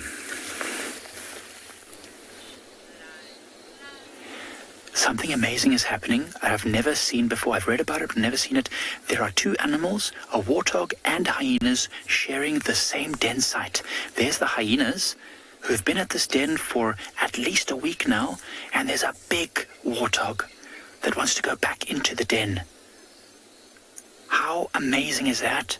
We literally came to the den, the young hyenas ran up here, all of a sardine, this warthog came bolting out of the den. Then it didn't go far. It's clearly a bit nervous of our vehicles, as warthogs often are. So we're not moving, we're just staying very still. But they're not, the hyenas are not bothering this warthog. The warthog is also pregnant. I think it's actually got, it's a male. I thought it was pregnant. It looked on its belly. I thought I could see teats, but it's a male. It's a very big warthog. It's going to go straight back into its little hole, the hole that's at it. Look, the hyena's following behind it. There's one young hyena following behind. This is so interesting and so weird. I've never seen this before in my whole life. And I mean, I know it happens. I always read about it in the books, but it's my first time to actually witness it. And the hyenas seem, if nothing else, curious. But there's two distinct entrances. There's one on the left, the side that the warthog is on, and there's another entrance on the opposite side of the termite mound, where we actually saw the hyena lying. So I think that these hyenas have have the one side and the warthog has the other. Let's see where this warthog goes. There's a big hyena, the big female that we think is pregnant or has given birth. Just on the left here, we can't see her at this angle that we're at. But let's see, where does this warthog go? Is the hole right there, or is it closer to the mound itself? I think it's the hole right there. I think it's about to go into this hole right there. So the hole is actually right at the base of the termite mound, and I feel like the hyenas are maybe using the top part of the termite mound. Look, it's reversing. See, it angles its back end into the hole, and then it will back itself into the mound. And that is a great defensive mechanism, because look at the front of this warthog. Sharp tushes and tusks that are great weapons and a very strong snout, and it can run very fast. Seb and I were both saying that if you were stuck in front of that termite mound and this warthog came rushing out, it would cause you major injuries. The bottom jaw has these much shorter, sharp tusks that are razor sharp because they're rubbing constantly against those longer tusks. And if the warthog comes running out, gnashing its teeth and swinging its head from side to side, those short tusks will lacerate you. And if you're very unlucky, it will cut an artery and you'll be in serious trouble. So that's why many animals will not attack a warthog head on. They'll try and catch it from the back. You often find leopards waiting at the entrance of a warthog burrow, just at the top of it, so that as the warthog runs out, they'll jump on the warthog's back They won't wait at the entrance itself. And to try and dig the warthog out directly is to risk major injury. That might be why these hyenas are not attacking or doing anything to this warthog.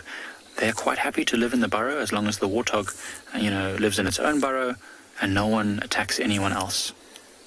It's quite a risky strategy, though, for the warthog, but I suppose it means that it may well be fairly safe from something like a leopard, because a leopard would probably not want to attack a hyena den, especially not at night when all the hyenas are active. Be very safe. Lions, another story. Lions will actively, attack and try and dig out hyenas from a den site like this. But as we know, the Pride Lands clan is very powerful, and so if they were under attack from anything, there it goes, reversing in. Goodbye. That was amazing. So as we know, the Pride Lands clan of hyenas is very powerful, and so if anything did disturb these hyenas at this particular den, they would be in serious trouble, because the hyenas would call out, and before you know it, there'd probably be at least a dozen hyenas all in this area attacking and trying to chase off whatever predator or threat that was. So maybe this warthog is quite clever. Maybe it's realized that it's quite safe here at this particular den as long as the hyenas don't get too interested in him. But he's a very healthy looking warthog, very strong, and so it's not really worth the effort. I think the hyenas would risk some serious injury. And there are young hyenas here as well, which wouldn't want to attack a warthog. So that was really, really amazing. I can't see the hyenas now. Seb, can you see the hyenas? They've gone that way. They're behind over there. Yeah, so they're not far away from us.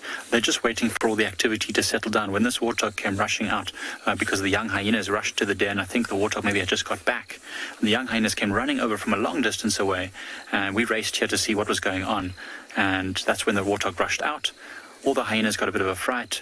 Then they've just moved off now. But now that the warthog's gone back into its den or into its burrow, the hyenas will almost certainly come back. So we're going to sit here a little longer and see what happens. These hyenas are amazing. I love them.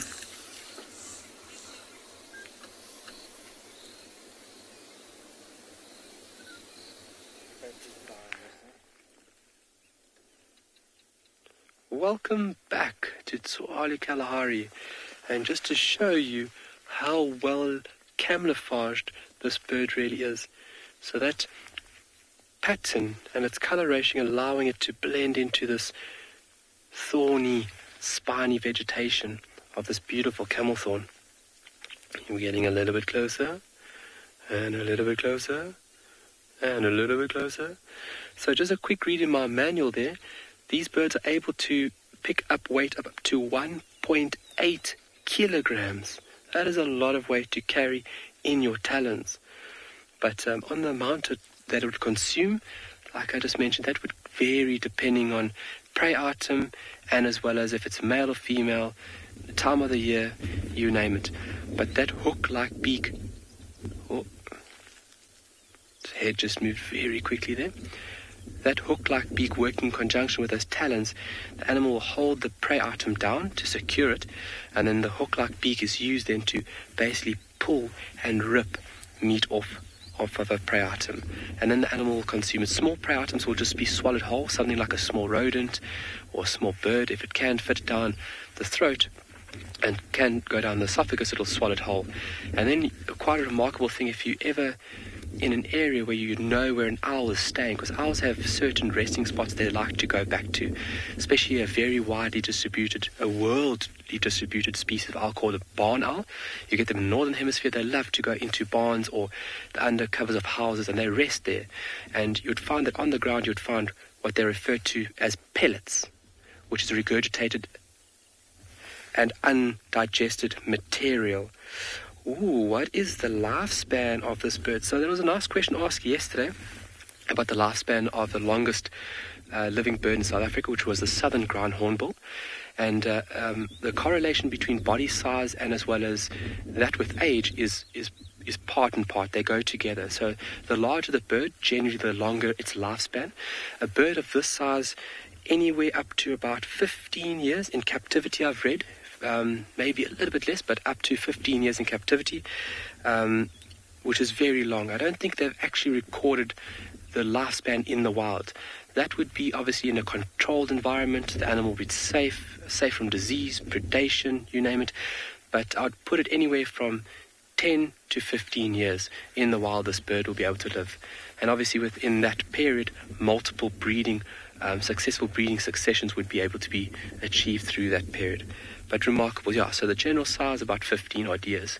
That southern ground hornbill, 30 to 40 years. That's very long. There's some albatrosses that also compete with that, maybe a little bit longer in lifespan, which is remarkable. You know, it's quite a long lifespan if you think about it. Back in the day that humans only used to live to 30, 40 years old. And obviously with the modern technology and advanced medication and healthcare, we've obviously reached a much higher lifespan, which is great for us. We get to enjoy this wonderful journey on a much longer time scale. But really, really nice to see. And for it to just be sitting like this, I mean, I thought it was gonna fly a long time ago. And it is just playing ball with us so nicely. Because normally, as you guys know, forget a bird, it flies. And that's the good challenge about birding. You know, you've got to really want to see it.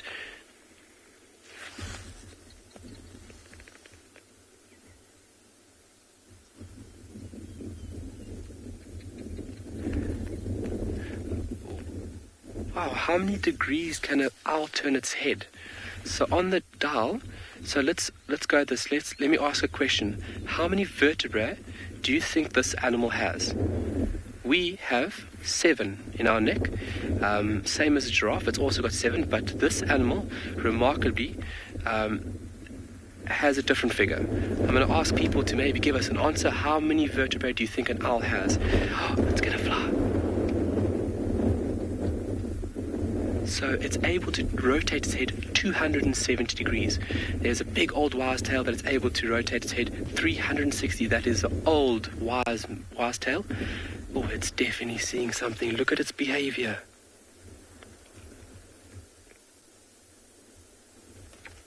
So it might see a prey item behind us. Obviously, it's got fairly good eyesight. Hearing is phenomenal. Its ears are also offset. They're not directly in line like our ears. It's actually offset so that the animal, when it's hunting, can pinpoint sound. But on that great question, how far can it rotate? Wow. I think it's starting to wake up a bit, guys. It's definitely cool. It's coming to nightfall, so this owl might start going through the process of waking up, doing a bit of grooming, stretching, getting all my feathers in order, removing all the old dead ones before the night's activity. It does predominantly hunt at night time, but onto that question, 270 degrees. It can't rotate its head right around. It would be impossible, but 270 it's able to clock its head around, which is incredible to think. Imagine turning your head 270 degrees. Wow, I think that would freak people out a little bit. You would look like, it would be a cool party trick though, but I think it would scare some people. So hunting would be done at night. Ooh.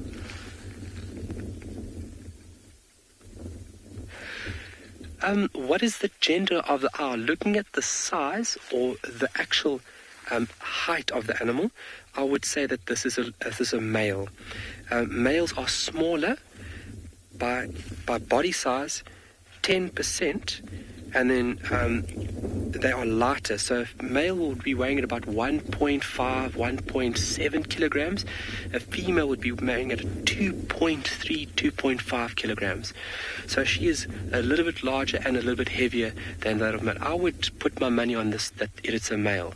I haven't seen a lot, so I'm going on an educated guess of my experience and what I've accumulated. I'm going on an educated guess to say that this would be a male, just being a bit smaller. I have seen females and males sitting together, and that correlation gives me a better understanding that I would say that this is a little male, being a little bit short in terms of overall length.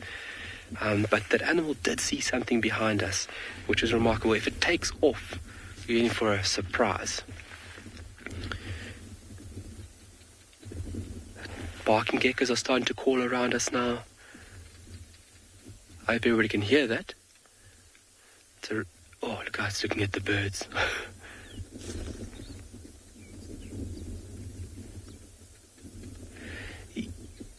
Micah, do they have favorite trees? Yes, they have favorite trees or resting spots. So if you go to a spot you go home and you feel safe at home. That's where you feel comfortable, and that's where you go and rest and you go and sleep.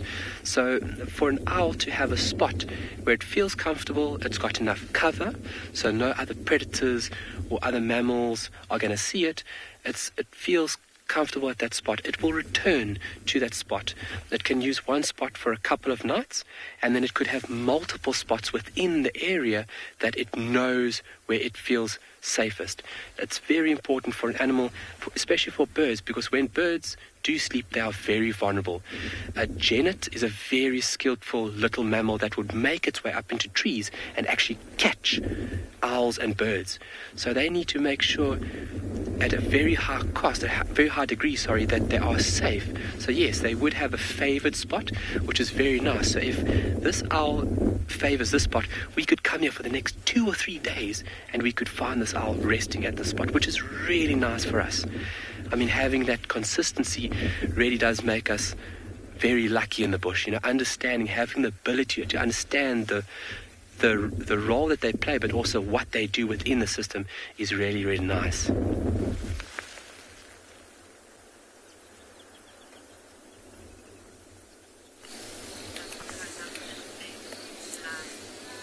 So this is the big mama hyena, I think, that was at the den a moment ago that we saw it run off. And there are 3 other hyenas, the 2 young ones and another adult, which looks like it might be a male. But it's difficult to see them now. They're just down there behind these bushes. But there was a lot of noise a moment ago. The 2 youngsters, there's one of the youngsters coming across there. The 2 youngsters were sniffing at this other hyena that I think might be a male. And the male snapped at them, and they went scampering off and making all sorts of noise. It was actually quite hilarious. One young one is coming into the open now. Oh no, that's the other adult that I think might be a male. I'm not 100% sure. It's very difficult to tell. It is a bigger hyena though, so it could also be just a non-pregnant female. There's another youngster coming up behind, nicely out in the open. So they're all heading back slowly towards the den site now that the activity has died down and the warthog is no longer causing a problem. But it's so amazing. These youngsters are so active, skittering and twittering and making all sorts of noise and whooping. This is like they've been cooped up the whole day lying down somewhere, and now it's time to start playing and being active. So it's really nice to see them getting all excited. Holistic, that's a great question, and one that I unfortunately don't know the answer to. Who is louder in the calls, males versus females? I guess it would stand to reason that the larger the hyena, the more power it would have to be able to call further, which would mean a female is probably going to be louder because they're significantly larger than the males. And so I would assume that a female is louder, but it's something I would be interested to look up to find out, exactly which one is louder. If females are louder, then I would assume that this youngster here that made all that noise earlier must be a female because it was incredibly loud. I think this is the one. Yeah, this is the slightly older one, which has got spots on its legs. The other one that scampered away a moment ago was the slightly younger one with darker legs. So it's really, really cool to see them doing super well and being super noisy and vocal. I can't see the other 3 now. It's just this one youngster left. Oh, I'm just going to take a little nap. It's so much energy, all that making of noise. Now it's perfectly camouflaged in amongst those grasses you see with its spotted coat and its long fur. It's exactly why it has that, especially when they're a bit younger like this, so they're able to hide from anything else that might be around. Really, really great camouflage. The others have all moved off now. I suspect they're probably by the den, but because these youngsters got a little bit of a talking to a moment ago, they're probably having to keep their distance. Megan, the duties of a hyena matriarch are basically to run the clan. So they will keep them together. They'll do the mating and the breeding for the most part. The beta females might breed as well, but usually away from the main area. But the alpha females will be in charge, and their offspring will then lead the clan in future. It's really a royalty. It's a matriarchy, right? So the female offspring from the matriarch or the queen hyena will, there's the other one, will definitely take over. And then, of course, communicating and coordinating the groups and making sure that they're all helping each other out and providing food to all the members. Yeah, I mean, the hyena females are in charge of the clan, and so they will have to basically make all the decisions and make sure that the hyena clan is successful, and this clan is very successful, often seeing off lions walking past their den site, and Lagatha actually lost her carcass, so that single lioness that we see quite frequently, she managed to kill an impala and then a nyala directly afterwards. And because she had a full belly, the hyenas came along and actually were able to steal that carcass from her. She wasn't willing to put up a fight, especially not against 3 hyenas from this very powerful clan. If she had tried to defend that carcass, the matriarch of that hyena group would have called in reinforcements most likely, and you would have found probably the full might of the Pride Lands clan would have been there. At least 6 or 7 adult individuals, I would assume. Females very large, some males as well. So that's what the matriarch does. She makes sure that they can coordinate attacks. And they're not the only animals that can coordinate like that. We've seen lion prides can do it, and so do groups of African wild dogs or hunting dogs. So, the hyenas do need to be well organized and coordinated to be able to see off these other very organized and sophisticated groups of predators. This one definitely seems like it doesn't want to be active anymore. Quite happy just to lie down there at the edge of this little drainage line, very close to where the den site is. Within earshot if there's more excitement, and I'm sure there are other members of the clan around here. We're not 100% sure if this hyena female that had given, or that is using this den here, is the matriarch, or if she's a subordinate female. It's very interesting how they will give birth away from the main area. So normally what they say in this area, I know it changes if you go to East Africa, but I think, if I understand correctly, in the southern African hyena populations, the matriarch will give birth in a den away from the main area. And then once she's happy, she'll bring her offspring back to the main den. I think that's how it works. I'll stand to be corrected. So this could be the matriarch, or not this particular hyena we're seeing here, but the adult female we saw a moment ago could be the matriarch of the Pride Lands clan.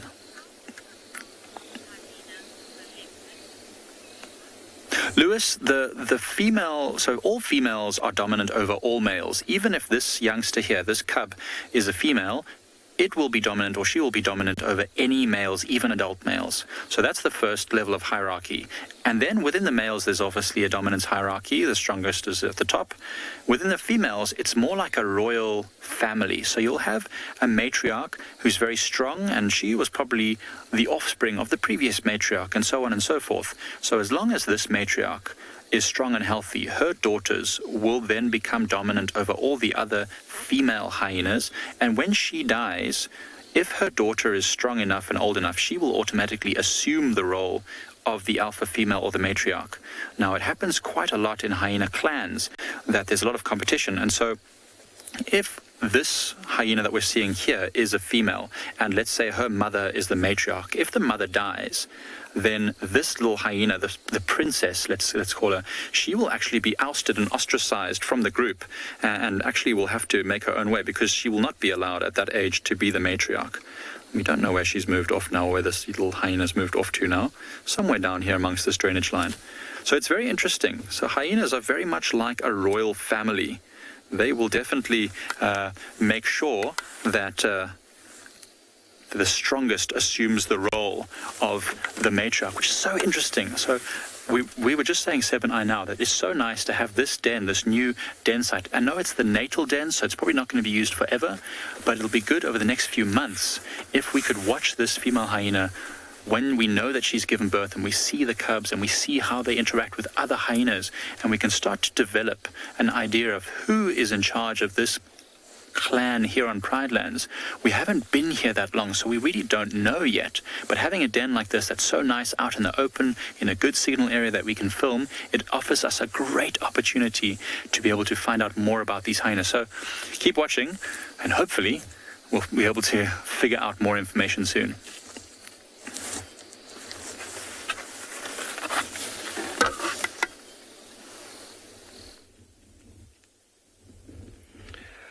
All right, so 7 vertebrae in our necks, giraffe also have 7 vertebrae, but obviously they are much bigger. And then any comments on the potential number for how many vertebrae an owl has. And that will be an effect and an advantage on how this bird is able to rotate its head to that extent, which is quite incredible. This bird has become very active. It's constantly looking around, so we think it might, oh, it's like it knows I'm talking about it. We think it might take off for the evening to go do a bit of hunting. It's what it does at night time. So it hunts mainly by night, and obviously those eyes being so large will allow a lot of light in. So any light generated by the stars or by the moon is an advantage, but its hearing is a very key component on how it captures prey in very low light levels, and those talons coming down and grabbing hold of it very tightly. So beautiful. It looks a bit weird sometimes when you first look at this owl with those pink eyelids, but you definitely grow to appreciate the beauty of this large species of bird.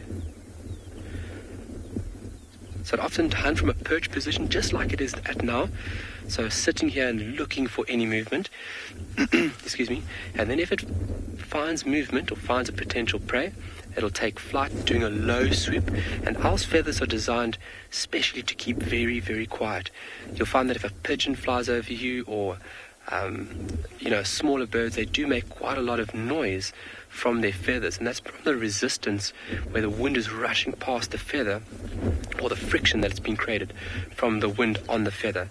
But owl's feathers are designed in such a manner that it's holistic. Why are owls alone? So when they're resting like this, you don't want to be sitting next to your partner, because then you're visually there. You can be picked out a lot easier than if you were split from your partner and you were sitting at different parts of the tree. So it's to eliminate any potential threat. So like another predator, spotting these owls while they're resting. No, they don't want to be seen through the resting periods of the day. They want to be in a tree that they feel safe, and they know that from being split from their partners, nothing's going to see them very easily. Obviously, us as humans, we've got the amazing ability to sit and really question cognitive ability, our great eyesight, and then we can pinpoint, there's one, there's none. But for other animals, it's a quick scan and then it's off. It also depends on their eyesight. Some animals see in black and white, like carnivores, so their cryptic color format that bird has allows the bird to blend in with that vegetation behind it. So being split from your partner, it's a lot more efficient to not be picked out. But they do form monogamous pairs. That means that a male and female will be together and they will breed together, but not always found together within a tree while they're resting, just like this beautiful owl is now. I can't get over the size of those claws. Look at that. It even makes me scared. A remarkable thing is this structure and how those feet are designed. And I'm waiting for the moment that we can find an owl track, and you'll be blown away on what it is shaped like. It's shaped in the form of a K, like a kicking K in a K. It's quite a remarkable foot, and that is obviously just used in all aspects to hold on to potential prey. But this animal has just been the cherry on top of the cake for me today. As you guys all know, I love birds, and having a bird like this where it's just sitting and waiting is just so amazing. Oh, see how he's tucking his one leg up there, getting a little bit chilly. Scales over there to protect the feet as well. It's also another adaptation or remnants of reptiles. It's getting a little bit chilly, eh, Glenn? It's getting very chilly over here now. And fingers crossed we get a bit of rain tonight. And so Glenn says he wishes he had a few feathers. Obviously, great insulating property feathers do provide. Well, it's been absolutely wonderful, guys, having you on board with us here at Tswalu and also from all the other 6 locations. Watching this owl and being able to understand and really appreciate nature like this on a high degree is something that I relish and I really enjoy. So from us over here and everybody else, join us tomorrow at 6 a.m. for your sunrise safari. And from here on out, have a good one. Cheers for now. Bye.